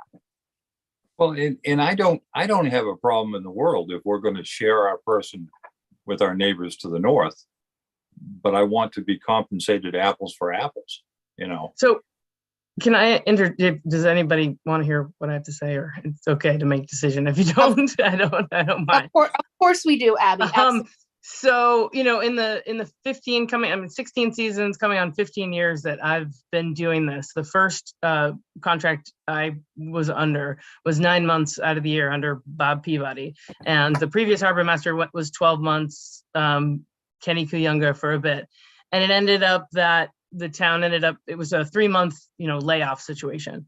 And the town, even in my first year here, just because there was a lot of, it was a certain learning curve, that was far less going on in the harbor. It was kind of crickets, most of the time, except for 8 weeks out of the year, which that certainly has changed. And the town was paying me back 6 to 8 weeks of that time, of those 3 months. And right now, in my personal, I'm sitting on close to 400 hours of PTO.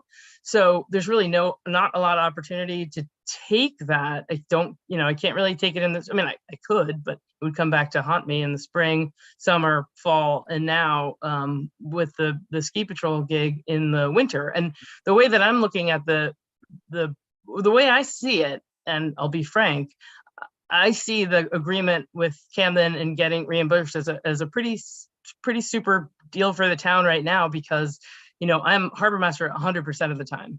I am the ski patrol director for a couple of months, but all the time I'm always on call. My phone is on. I'm answering it. When the bills went out, I'm my inbox is flooded with billing questions and issues and problems and things that the harbor clerk used to do, that I've taken on now as well. So I think it's, yes, of course, it's sort of low hanging fruit. Of course, what does the harbor shuts down? What does the harbor do in the summer, wintertime? But the answer is quite a bit. And, and I have the PTO banked sort of to prove it at this point. And that's a lot to do with the ski patrol gig. But in the wintertime, I would be using that and, trying to complete the projects that I don't get done the rest of the time. But yeah, I haven't had too much. I have some downtime. It's definitely slower, but I'd like to think I keep myself plenty busy. Is your building turnkey ready? My building right now, no. I mean, turnkey ready as far as what? Well, I mean, is it tidy? Is it clean? Is it ready to open up and go to work? Or when you come back, are you going to have to, spend your time doing that? There's always some of that, because I sort of, after Holiday on the Harbor rushed out. I am there 1 day a week, so I've been trying to pick away at that as I, I've been up in the town office and working on billing, but I've been picking away, and there's always a bit of cobwebs to get out of there when you get back.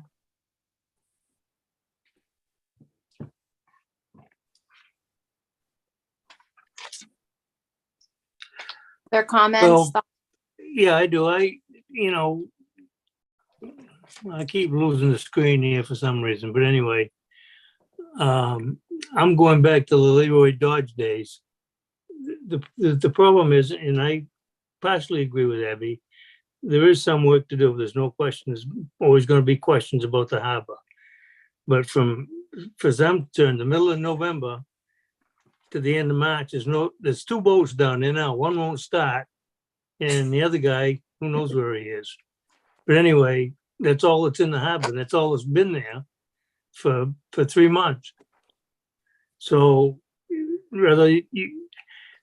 how you can make that a full-time position and say I can stay busy for all those days for 8 hours a day, I find it hard to believe, and get paid. Now, I guess if we wanted to take your full-time salary and divide that up and pay you 12 months out of the year, and you get laid off in November and you come back to work in March, and everything will be all right. But anyway, that's my gig on it. Well, I agree with Michelle. This is a longer discussion than. Well, right. My last comment on that is before any new agreement goes into place, it be brought to the select board. New agreement like with Camden. Correct. Yeah, I mean, hey, listen, I'm all in favor if we can shift the load at the workload, whether it's internally and we're getting the value of that, or if it's to Camden on ski patrol. I mean, that's a very valuable position that they should be paying what someone is valued at for that. And we shouldn't be, coming up at a loss for that, because, I mean, obviously to have a ski patrol director with experience is a very vital component to operating your ski mountain. So they should be paying for that. So I do think whatever those agreements are have to come to the select board. I think it's a one for one. You want someone with great experience, perfect. Then you got to pay for that.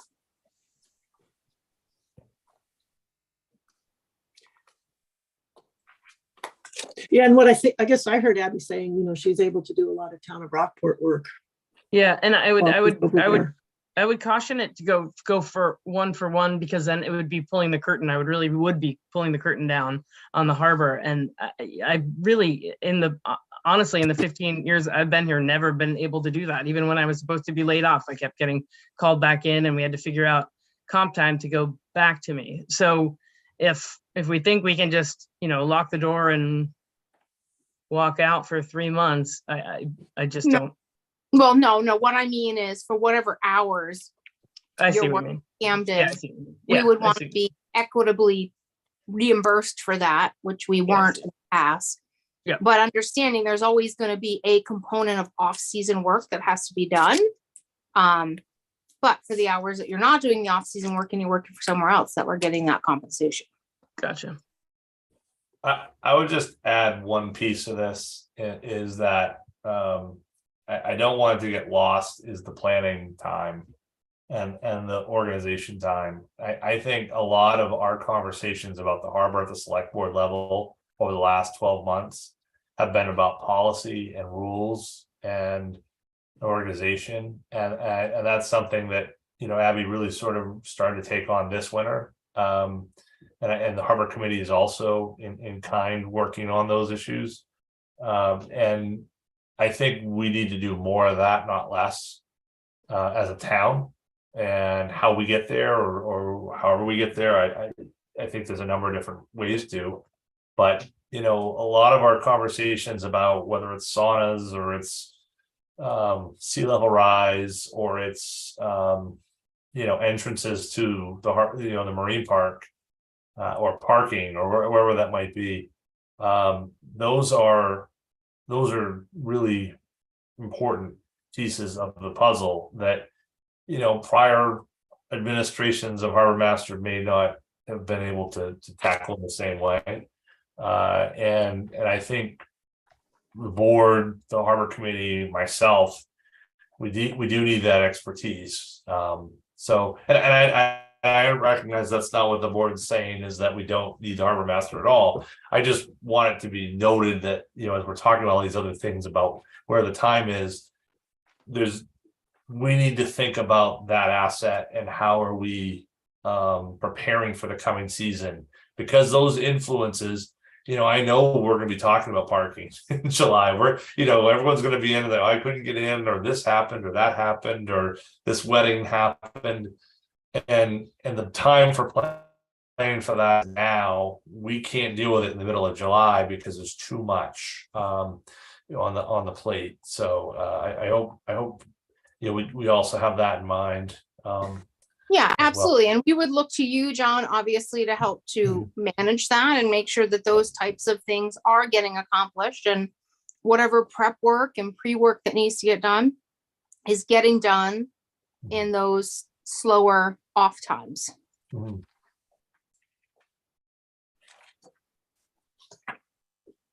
I'm not sure if everyone saw Cheryl's comment in the chat. I don't know if Cheryl wants to turn on her mic, but she just made a comment in here about I'll just read it. I won't put Cheryl to the torture of putting her mic on, but she just said, as a harbor committee member, the value of a harbor master essentially on call for any unexpected needs, storm issues, etc. Not to mention a great deal of winter administrative plan work that goes on is fairly clear. So I just wanted to share that in case people couldn't see that in the chat or whatever that might be. And that sort of echoes, John, what you've been saying about you want department heads who have a little bit of space to be thinking creatively about their job and what they can do to enhance their performance for the town and the harbor's performance. So, just because you're not slammed 8 hours, 10 hours a day nonstop doesn't mean that good things are not happening on behalf of the town and the harbor. Right. If I can just, do you mind if I just say a couple things? I know, you all are have much greater expertise in all of these considerations than I do, but I think, there may be a number of us who've been involved in professional situations where we, or actually in some of these other budget discussions earlier this evening, you have a service that you need to be able to provide, but you don't know when you're going to need it. But you got to staff it. So in my world, in small rural hospitals, there's certain types of specialty services that you got to provide, but it's really tough because on any given day, you might not have enough for somebody to do. And so you have to come up with a lot of really creative solutions to provide those key services. I think these harbor master discussions remind me of some of that because we all know that there's very little floating in the harbor right now.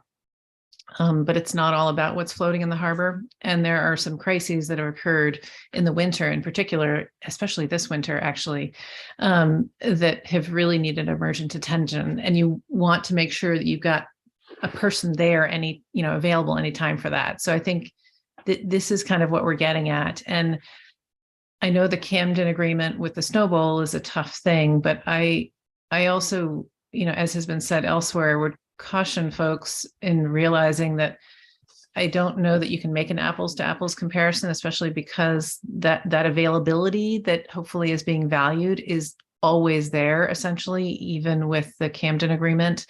And in some ways, it's a nice way of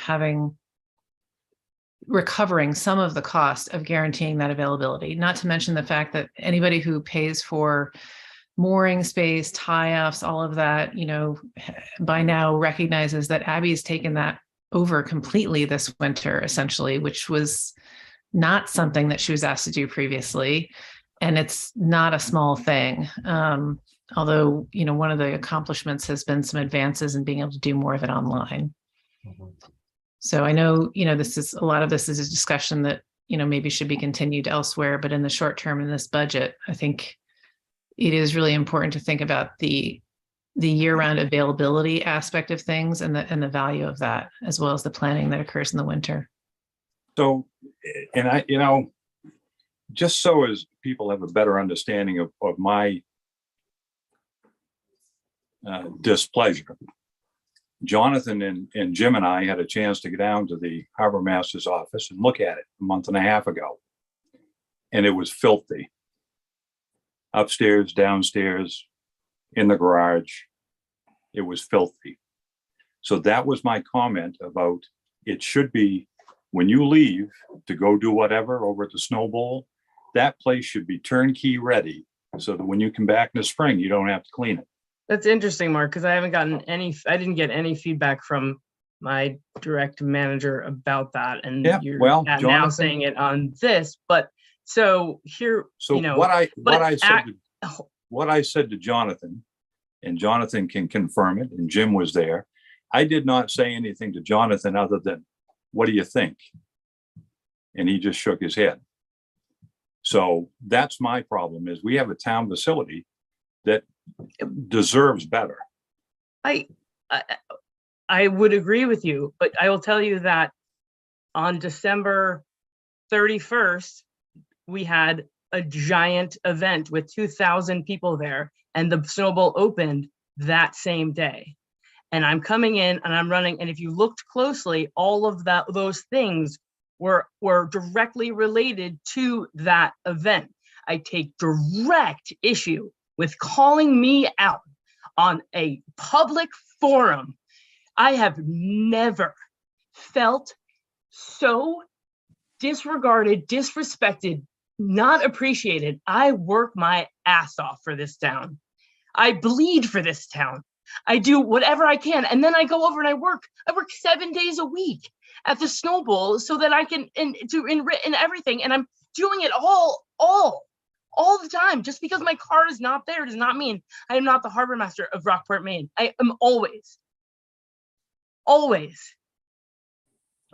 Well, I guess I'm And equally I haven't been there. You can look on the cameras. I haven't been there. I haven't been there in time to clean up from the event that I pulled off with 2,000 people at the harbor single-handedly.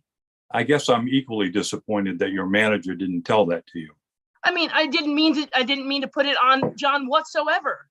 I'm equally disappointed that I'm getting called out on a public meeting for something that is absolutely beyond the scope.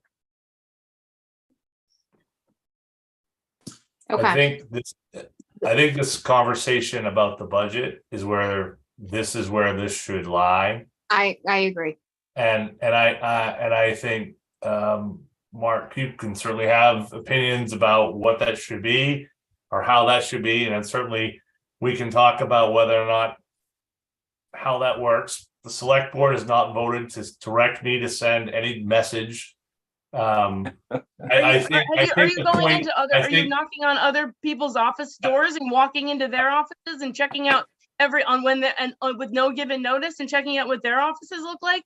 Is that what's happening as well? Because it better be. I think this is not a conversation that should be happening now. I agree. In any capacity. I think that we need to stay on the budget. That's my recommendation. And if there's things that need to be discussed offline, that's where they should be handled. And that's where we should keep going with this conversation. So unless there's anything else on the budget, then I think we need to move on. Yes, I completely. Yeah, we were at what, 20, was it 20,000 we wanted to add back in for buildings and grounds to do it, improvements into the bathrooms? Yeah. And I'm in agreement with that. I mean, I think we have a great facility. I think we need to make sure that facility is useful and up to par.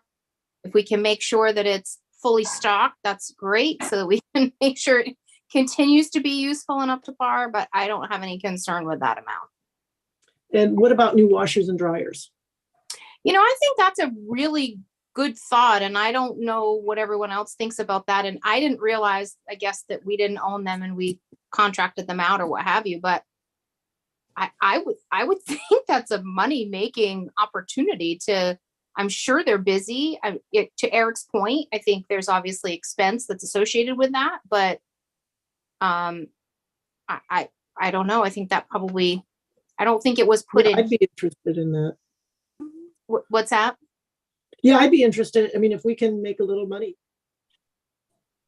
Yeah, I mean, I don't know what it is, but. Oh, I'm not on mute. I thought I was. Yeah, I was just going to say, I even if we could find some reasonably used machines, I mean, I would think we have enough staff people that would know how to fix them if something went haywire. You can buy a coin-operated washer for $1,200 from Lowe's. Yeah, that's what I was just looking at. They're about $1,200 to $1,500 a piece. And how many do we have in there right now? Do we just have one washer, one dryer? Yeah.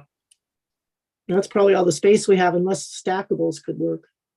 Yeah, so 2,500 to purchase the equipment. I mean, I'm assuming we're paying the electricity and anything already. It's just a matter of someone else is doing the upkeep and collecting the coins. I think that must be right. We're paying the water and sewer. Yeah, I would think. I don't know. I think it's something to look into. I mean, I think that I'd be interested to know how much they're making off those, because it sounds like they're used frequently. What do you think, Abby? I'm still recovering. I know. I'm sorry to do that. Yeah, sorry. You could add like $3,000 to that line I have in yellow. Yeah. Okay, let's do that. I'd be in favor of that. I would too. Listen, I mean, from a revenue perspective, we're in a good space, and I will, say Abby is always looking for ways to increase that and collect more. And I think we've done a nice job with that. So I would be in favor of trying to look at that as an option. Yep, Do you me want too. to do anything with the revenue side of that? Well, I don't know, honestly, because I couldn't even begin to guess, Megan, what those might produce. Because I don't know how often. And do we pay whoever, like, who does that today? Who owns those and maintains those? I'm going to cook, Ronald, Jeff Weymouth. Oh, okay. So do we pay anything for that, or he just has them there and, Gives us $300 or something. Gives us a little money, right? yeah, so I wouldn't even begin to know what something like that could make. So we could just leave it. I mean, we could, I mean, if we put 1,000 in there, I would think it wouldn't be unreasonable, because you have to assume if he's giving us 300, he's making Well, probably right. Yeah. by 0.8 of that on a good day, you know, so we'd be looking at, I mean, if he does 300. Even if we just doubled that to 6, I mean, we might make more, but he's at least making that, I would think. Yeah, I'm sure.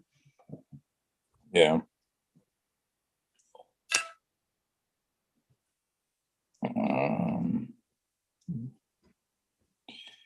It should be, he's probably pulling about 2,400 a year out of there, I would think.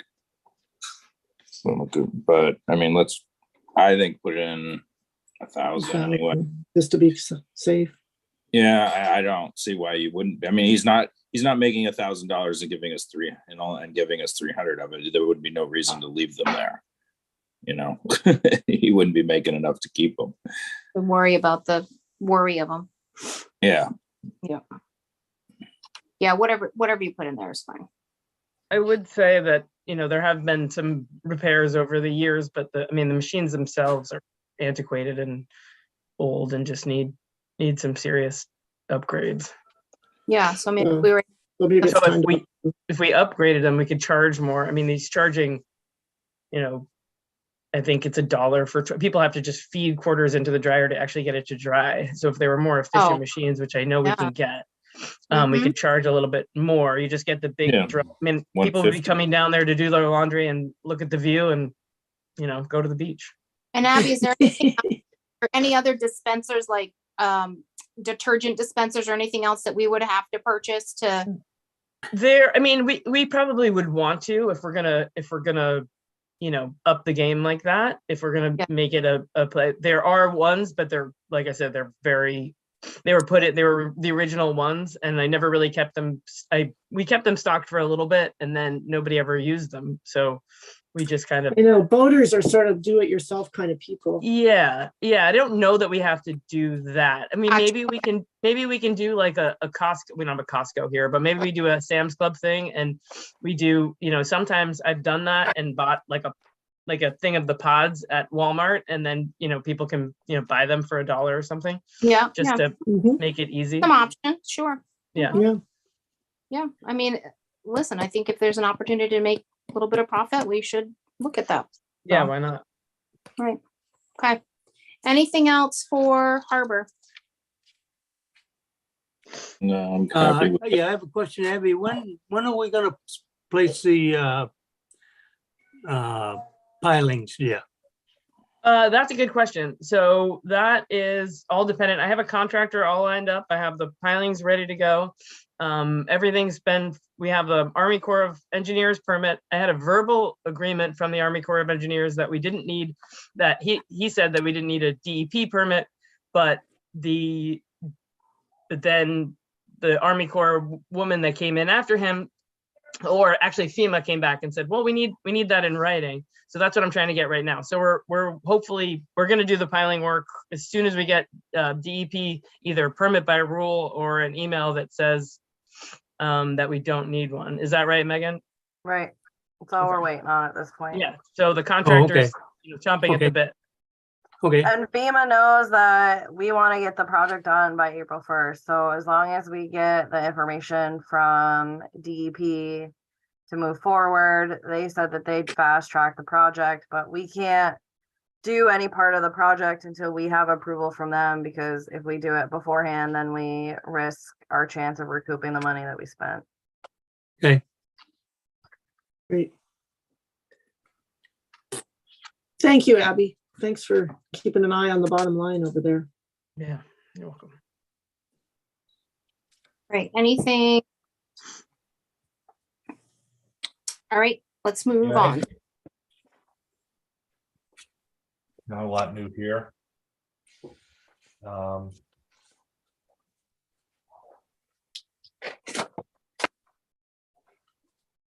Your average EMA budget here. We did adjust with the salary survey as well.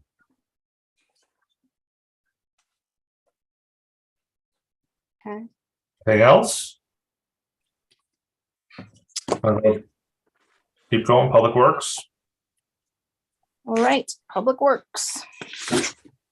So obviously the big adjustment here is the wages. The new contract for Public Works is built into this. We do have 3 employees between now and next fall. I expect will be retiring, but obviously we're budgeting based upon some expectation to fill those positions, as well as, you know, all the benefits and everything that go along.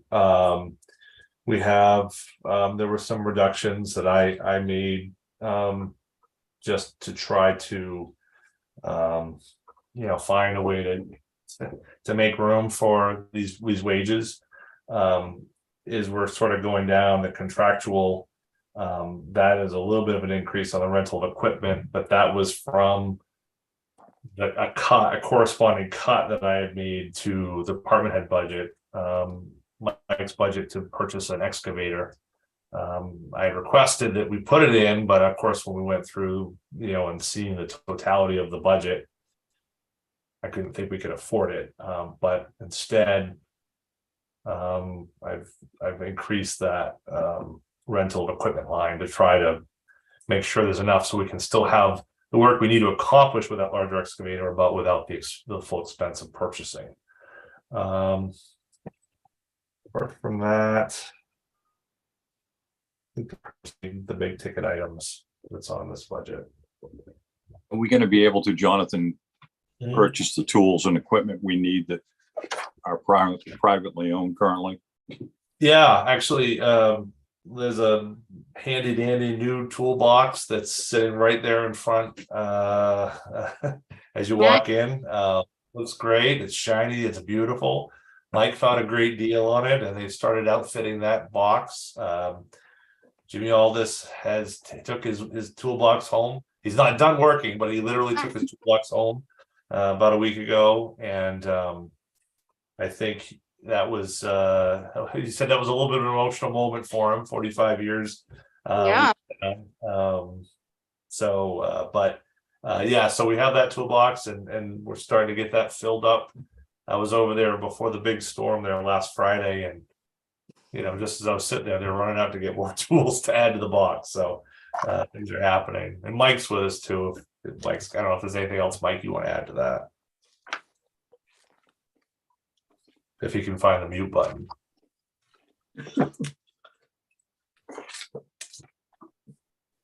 We're still working on getting that toolbox going. Still some needed, but we're getting there. We've got, I would say, 70%.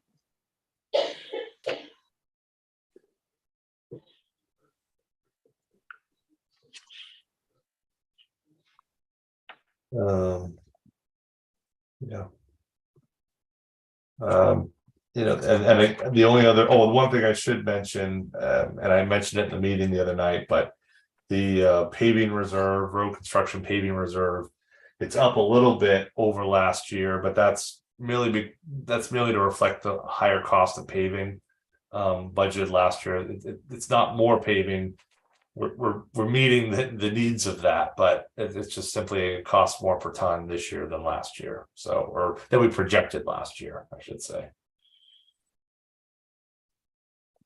The 814 is the new 788.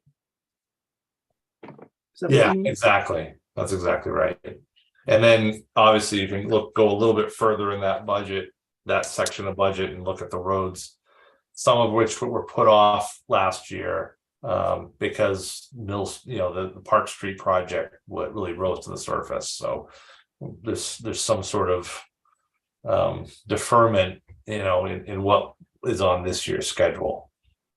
But of course, that would have that as a reserve before we have that work. That's something that will come back to the board for approval, as we did last year.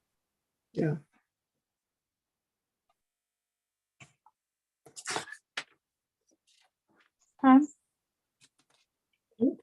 Any questions for Mike or anything on the Public Works budget? I actually had a question about whether we ever rent equipment from, say, Camden or other towns. Is there any sharing of, we talked about that big excavator that I guess we're not gonna buy, but we do need. We don't. We have owned a piece of equipment with another town that did not go over so well. Oh, yeah. So it's not, just not a thing that's done to share equipment, essentially. Yeah. Was that like a sidewalk plower or something? Yeah. Yep. I remember hearing about that. Okay. Basically, we could use it on non-snow days, right? Or something. Pretty much. Every time we broke and needed work. Right. Yeah, exactly. So yeah, I can see that as a big challenge. All right. Any other questions for Mike? Okay, let's move on. Sanitation. This is Midco Solid Waste. Obviously interstate septic. Not much we can do here.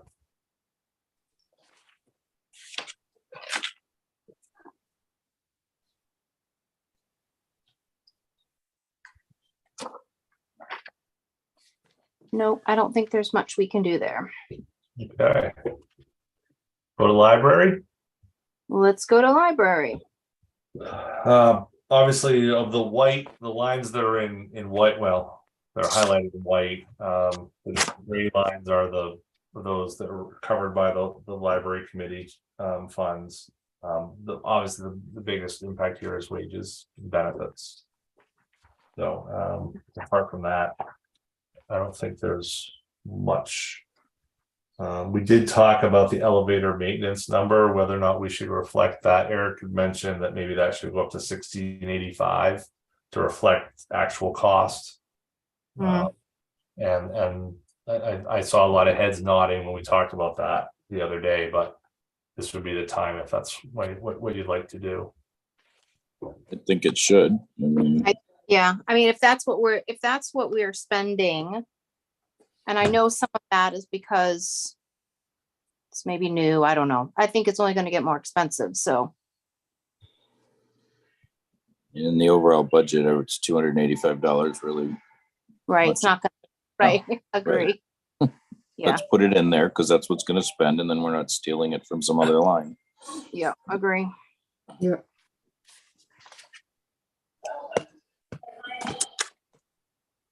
Yep, I don't have anything else on that.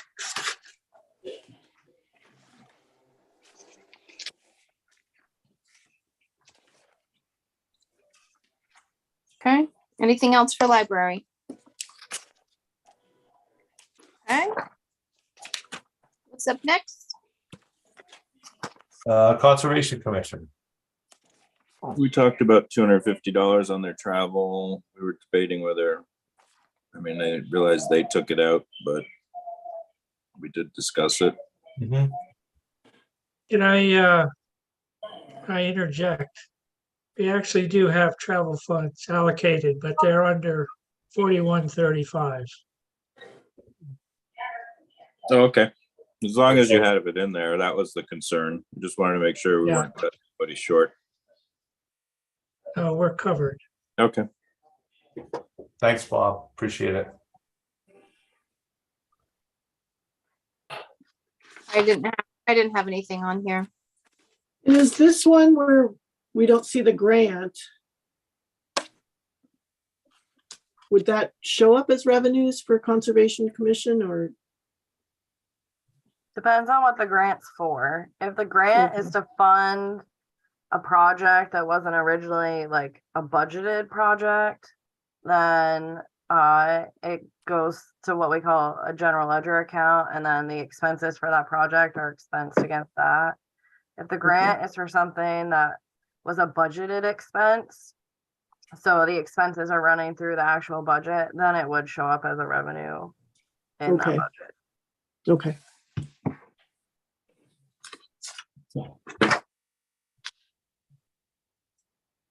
Okay, anything else for conservation? Nope. Okay, let's move on. What's next? Parks? Yep. Mm, I think the last go around, there was a lot of question and concern, well, not even concern, there was a lot of question about this, but I think most of those questions were coming from the fact that they were looking at the department head column as opposed to the manager column. Oh, Right. gotcha. Well, the bulk of this seems fairly straightforward. We did put some money aside in park benches.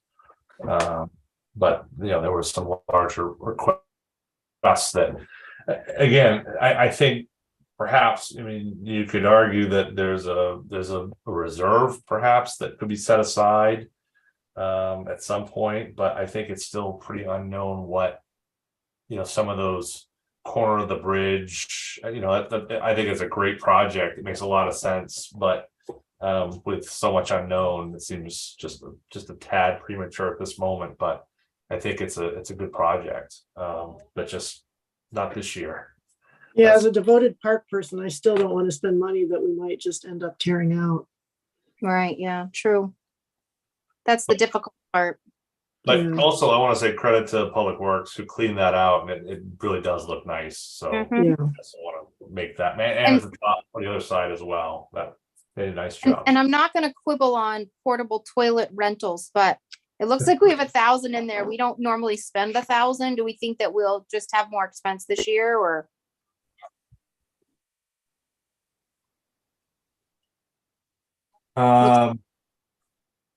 That's a good question. I don't know if that's because of the timing of when we're billed for them. Megan, do you have a sense of that? I think we asked for the toilets to be placed and they didn't get placed for a while. Gotcha, okay. Mm. And the years before, like during COVID, we weren't putting them out. Oh, yeah, true, Right. true. Okay, yeah, okay. That makes perfect sense to me. Yeah, I don't have any other questions on parks. Nope, looks good. Okay. Let's keep it moving. Opera House. Opera House. Mm. Obviously, this is a budget made from a different world where there's a floor in the Yeah. auditorium. Yes, And that's not an insignificant piece of the puzzle here. Right. But this budget is built with the intent that we're going to try to, get back to where we were. Mhm. And so there is a change in wages to increase the hours for one of the rental agents. And let's see what else. I'm going to look at my notes. What's to be into? We also added, Yeah. we hadn't budgeted last year for an event attendant. The original plan Okay. was the custodian that we hired would fill that role. But that person is just doing too much, and what it would turn out to be is that person would be paid overtime to attend these events. So it's actually more cost effective for us not to do it that way and hire somebody that just comes in for those events. One, they're paid a lower rate. Two, there's no benefits. They don't work 40 hours, so there's no overtime factored into it. And then And the majority of their time is offset by the renters coming in. And then we added hours for the light and sound technician, some of which that position's hours are reimbursed by renter fees, but for like town sponsored events, it's just a cost of having that event.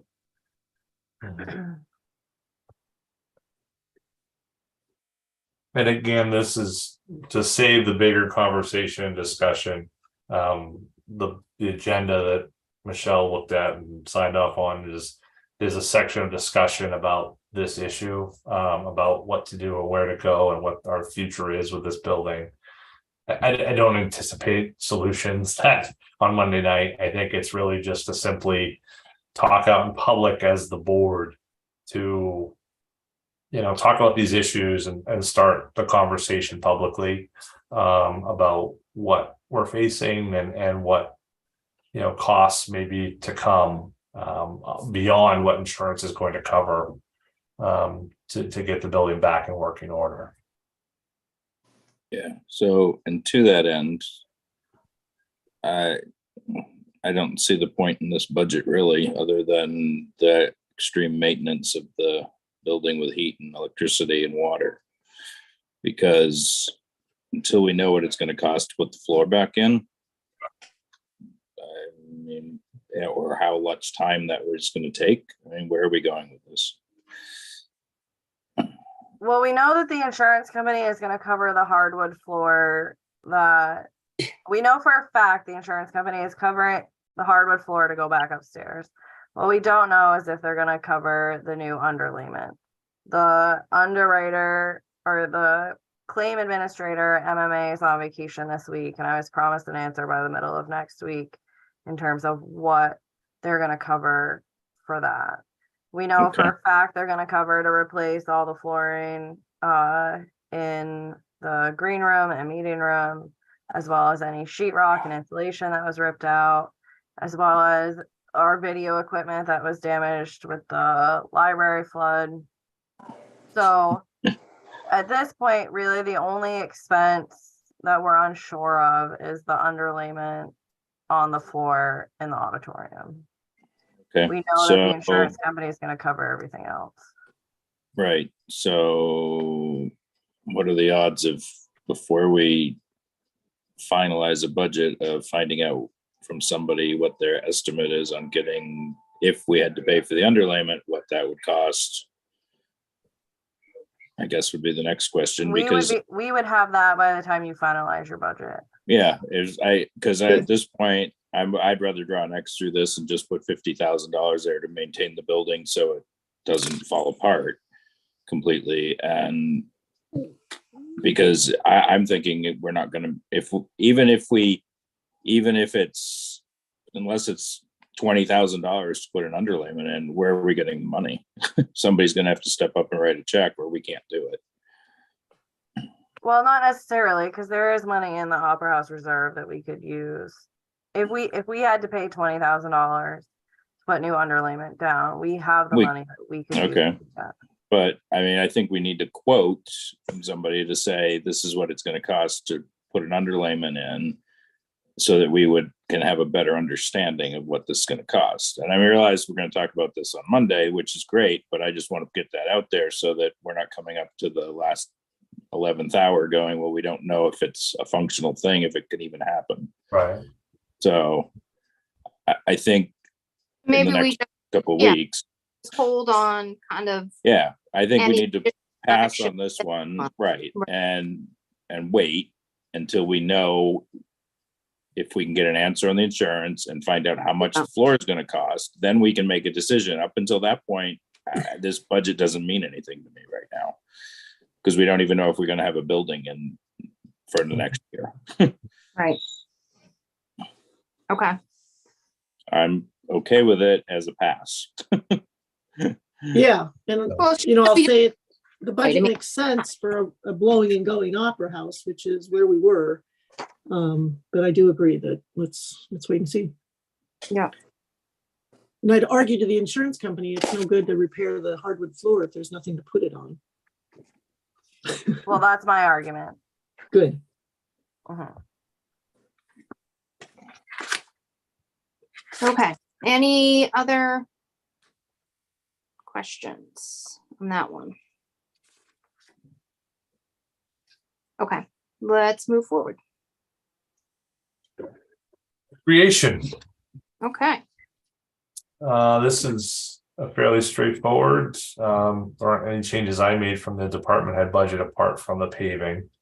You know, and that, again, I agree with the concept of paving and beginning to do something different with the road rather than the constant maintenance of a dirt road that gets a lot more traffic than I think people realize.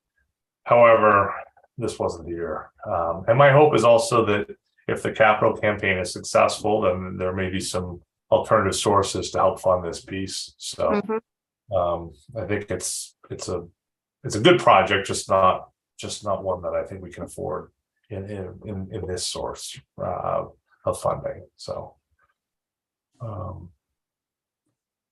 but yeah. And we did put a little bit more money in gravel and general maintenance and supplies because obviously we're going to take care of that section of road. You know, but we would no longer be paving. right. Poor kids.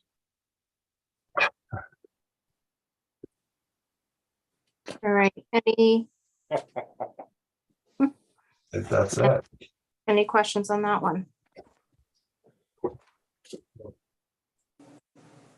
Okay, Buildings and grounds.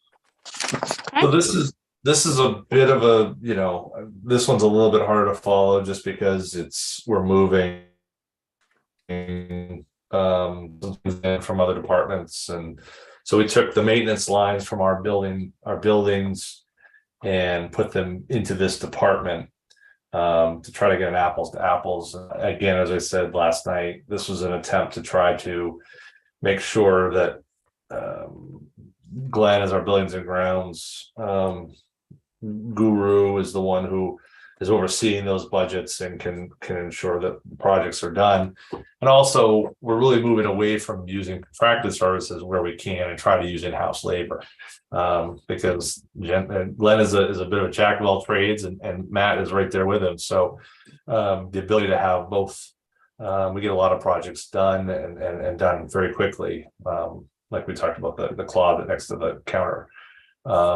The only other change, apart from really looking at those supply lines, is the addition of the vehicle lease payment. And as we talked about last night, you know, Glenn had discussed with me the concept of, you know, some older vans that, you know, the $20,000-$25,000 range. There was one actually we had a beat on, I think, for 15, but that didn't work out. But this seemed like the lowest cost impact to this budget to get into a van that could do a lot of what this department needs, effectively be a handyman on wheels, which is really what we have here. They're not stationed in one building, they're stationed in every building. So the ability to bring the tools with them when called, really allows them to work efficiently. And then to have a vehicle that can pull the mowers and everything else for the summer maintenance as well. We talked a little bit about the need for that undercover, so a van as opposed to a pickup, and that's why that's what that vehicle lease payment represents. So that's the budget.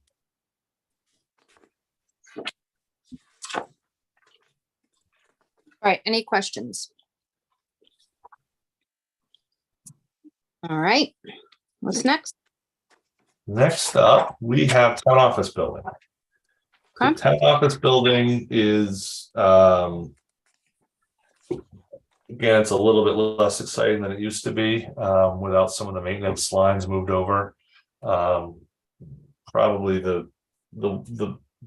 I think there really isn't much that stands out here in terms of our changes. You know, we did some contracted services, our modern pest services, our serve, not ServPro, what is it? The rugs.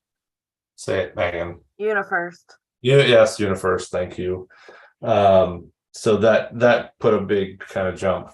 But everything else, and the other thing I should mention as we're starting to go into these building budgets, we mentioned at the beginning, but last year we sort of bumped up some of these fuel prices. With the potential increase in fuel prices, we put a little bit extra in, where we found the prices to end up is a little bit less than that. And then of course in the town office building, this will be the first full year with the heat pumps in place. So we've realized some real savings on the fuel side, the heating fuel side, and that's been a real boon for us. So some good stuff in this budget.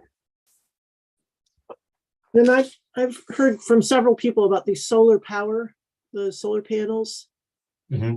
Is there anything we need to do on that, or that's just we keep paying and then eventually we'll have the option to purchase the system? Correct. Okay. Don't we So just have, nothing at this point, that question is not ripe. I think it's this March or April that we can purchase the panels from Revision Energy, and then any energy that is recouped from them, we would see that. However, this is our first winter with the heat pumps, so it's hard to say that our electrical cost is gonna go down because we're using way more electricity in the winter than we were before. But we get a corresponding credit from what our solar panels are producing. Right, exactly. So I didn't change the amounts for like electricity usage because we just don't have enough data to justify changing them. Yeah, that's fine. I'm just wondering if March or April, we can make a decision to purchase them.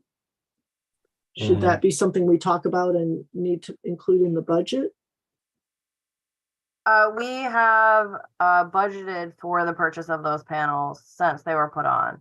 So we actually have the money to purchase them when our agreement with them is over. And is that what this solar power reserve is here? Correct. Okay. 75, 72. Yeah. Okay. So there's nothing more that we need to do from a budget standpoint to be able to purchase those when that opportunity is there. Correct. Okay.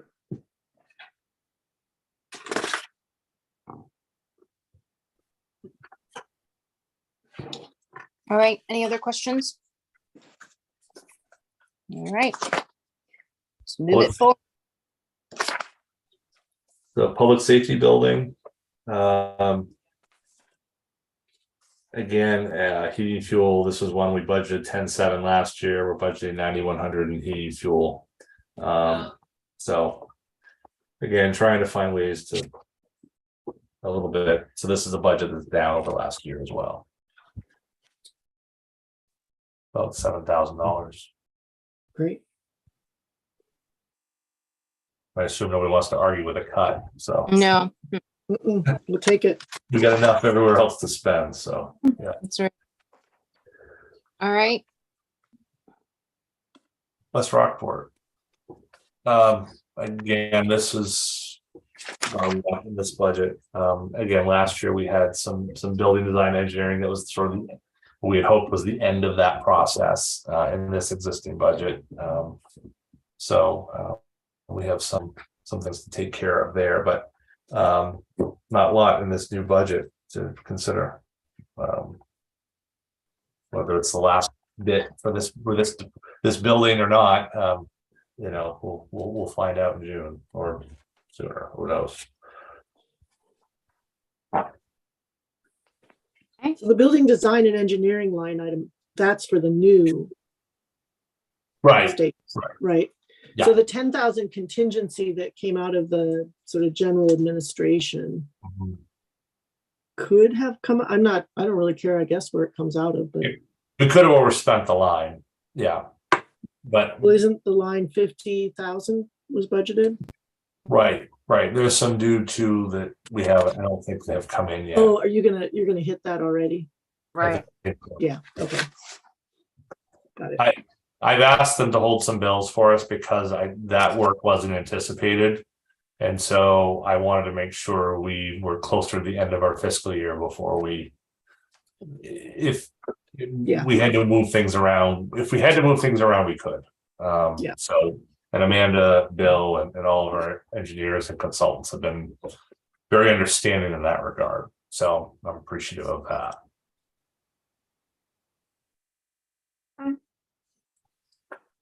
All right. Any other questions? If not, we'll move on. Long-term debt. Long So term. again, this is another one impacted by the West Rockport Fire Station project. So 6210 set aside $7,500 for interest on a bond anticipation note. The idea is that there'll be some interest only potential that will encounter as we start before we start bond payments. The amount is obviously dependent upon what we're going to borrow, and that's obviously impacted by a number of factors, but most importantly the bid. So, and whether or not you accept, we move forward with that bid and put it on a ballot. So that's all TBD, but the idea is $7,500 should accomplish what we expect to encounter in that realm.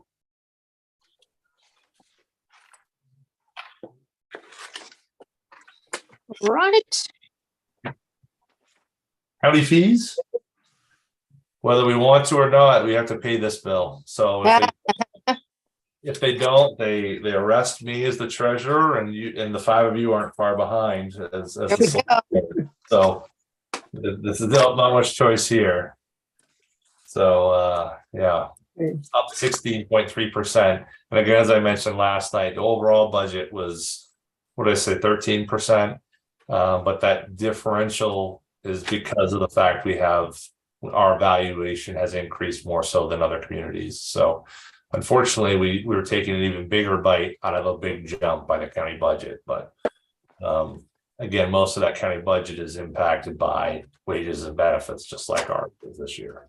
Yeah. Mm-hmm. Yeah, if only they weren't competing against us. Right.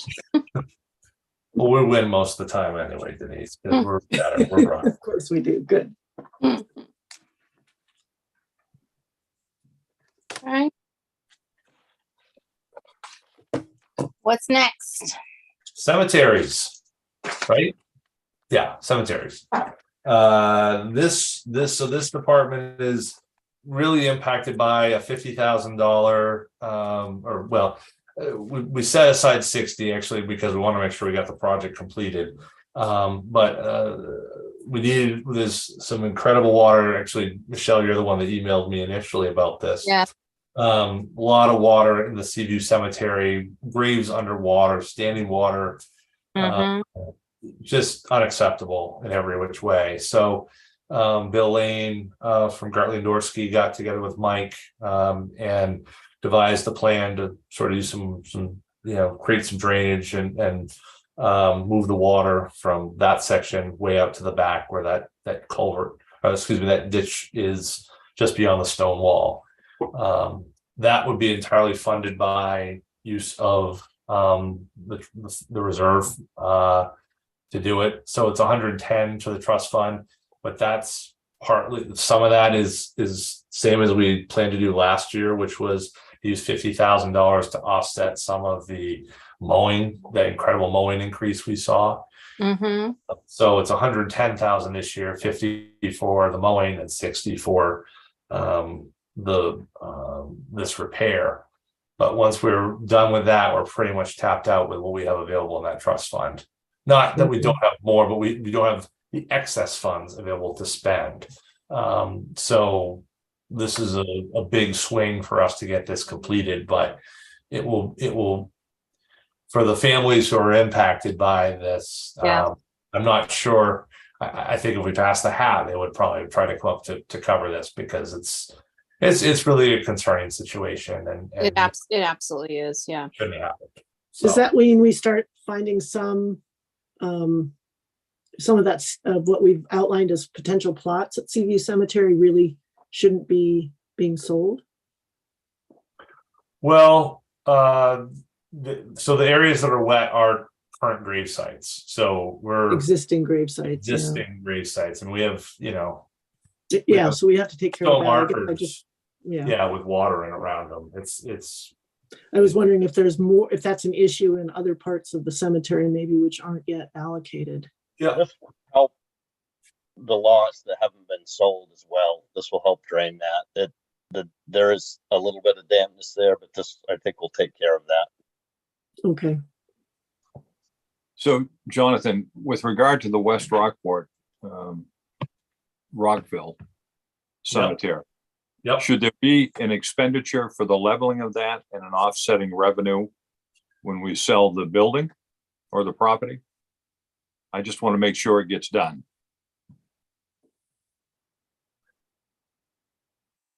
To the first part, I don't know. To the second part, absolutely. I'm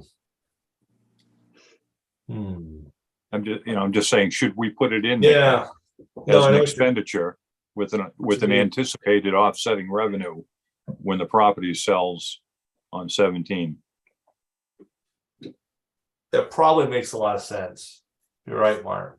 Well, I just want to, it's one of those things that I chew on as well, and I just Yeah. have Eric plant his clover.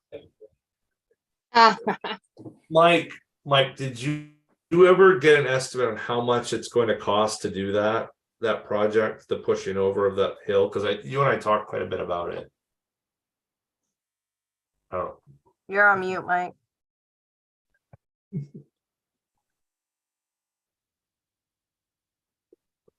you're still muted, Mike. Just so you know. I don't know if you can hear me. We can. There you go. Nope. Oh, There we there go. you go. I have started looking into it. I don't have a price on the cost.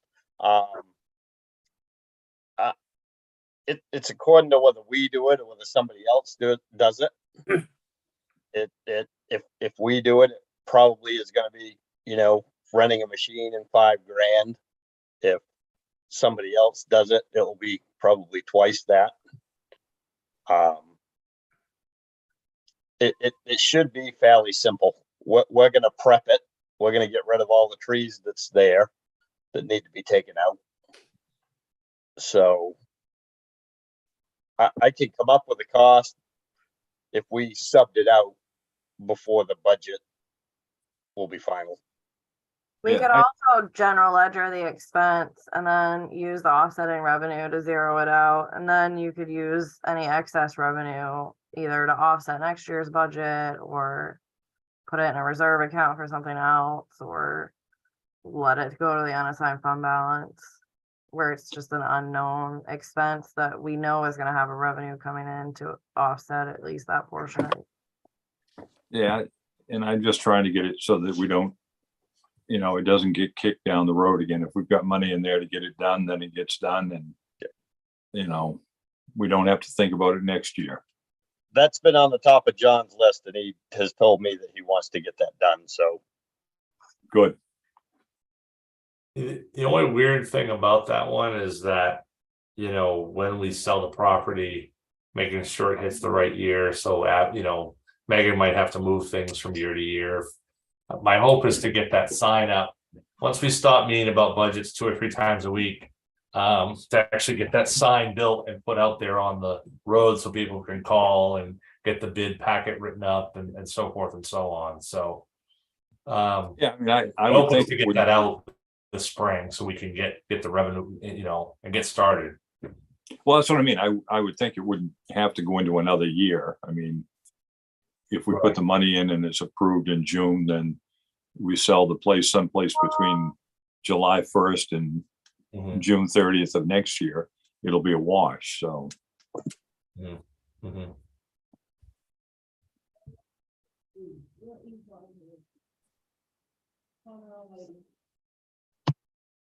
Any other cemetery related questions? Hearing none, let's move on. What's next? Here's another one. Can't do Yeah. anything about it. Not a lot we can do about that. These were good estimates that we received from Pete Orn at the business office at the SCD CSD office. So I feel pretty good about these.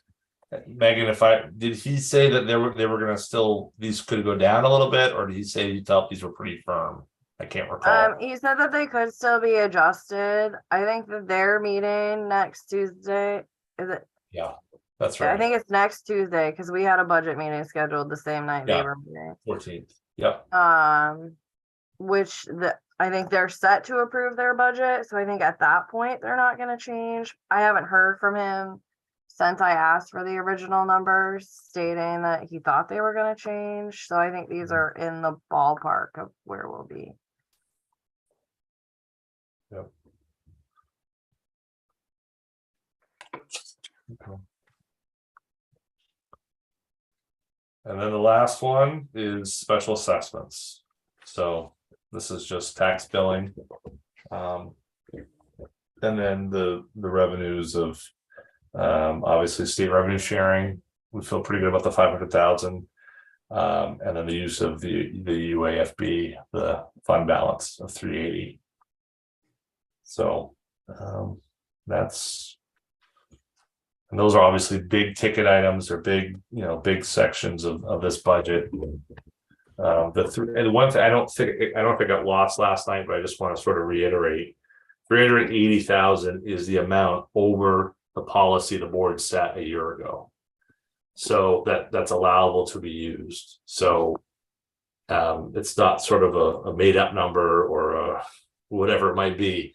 The policy was 20%. By using $380,000, we would be back at 20% of the commitment. So that's us following policy and really following it to a T. So, and I think Greg had asked about the LD1 number, and you said you were going to have that. Yeah, I was gonna. Yeah, next week for their meeting next week, because part of the issue is we need you guys to do some work first on Monday night to make the decisions about what to do with values and where are we going. So.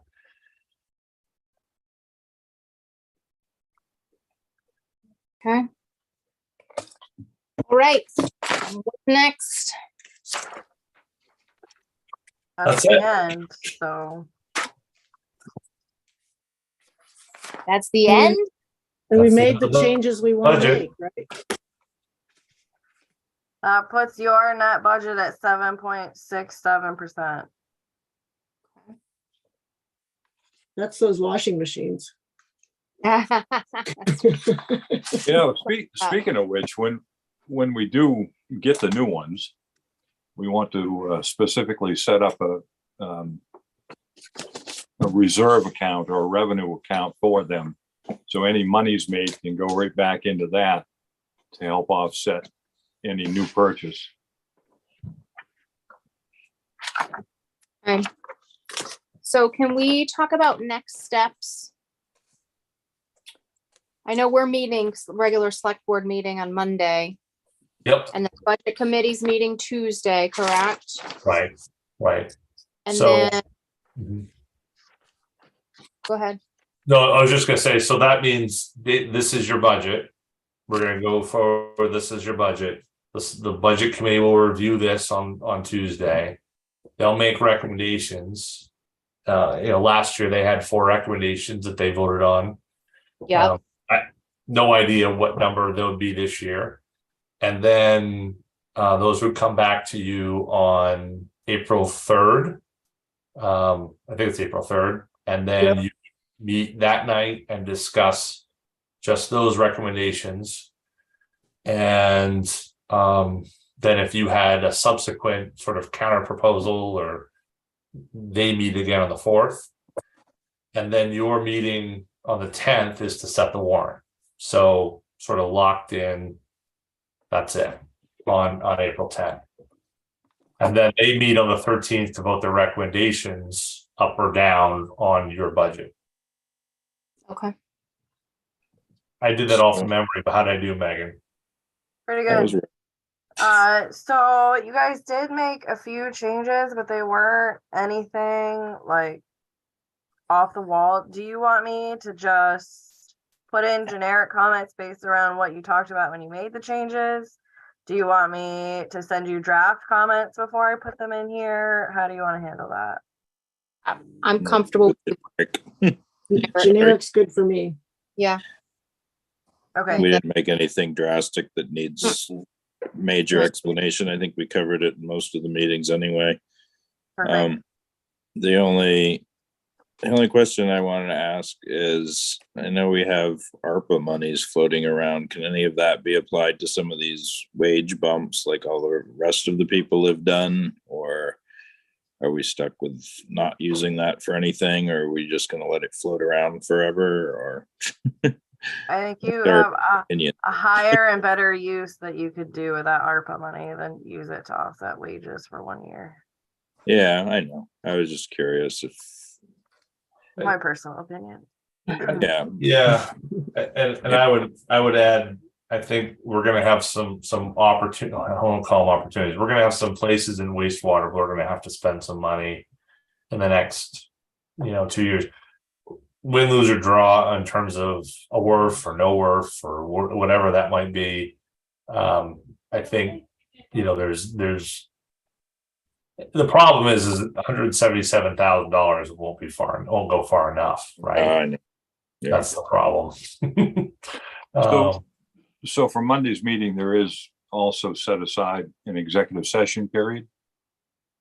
Yeah, there will be an executive session to talk about wastewater. Yeah, good. And the legal matters regarding that. So that will send something out, but we're gauging your availability prior to 6. I don't know that it'll be a long conversation, but it'll be a conversation nevertheless. So. And are we at the library on Monday? Yes. Okay. It's hard to balance, but Ben's a good host, so thank him for his hospitality. Okay. Anything else we need to do tonight? I don't think so. Okay. Well, thank you all. Appreciate your flexibility. I know there's been a lot of time put into this and good discussion. So I think we can close out for tonight.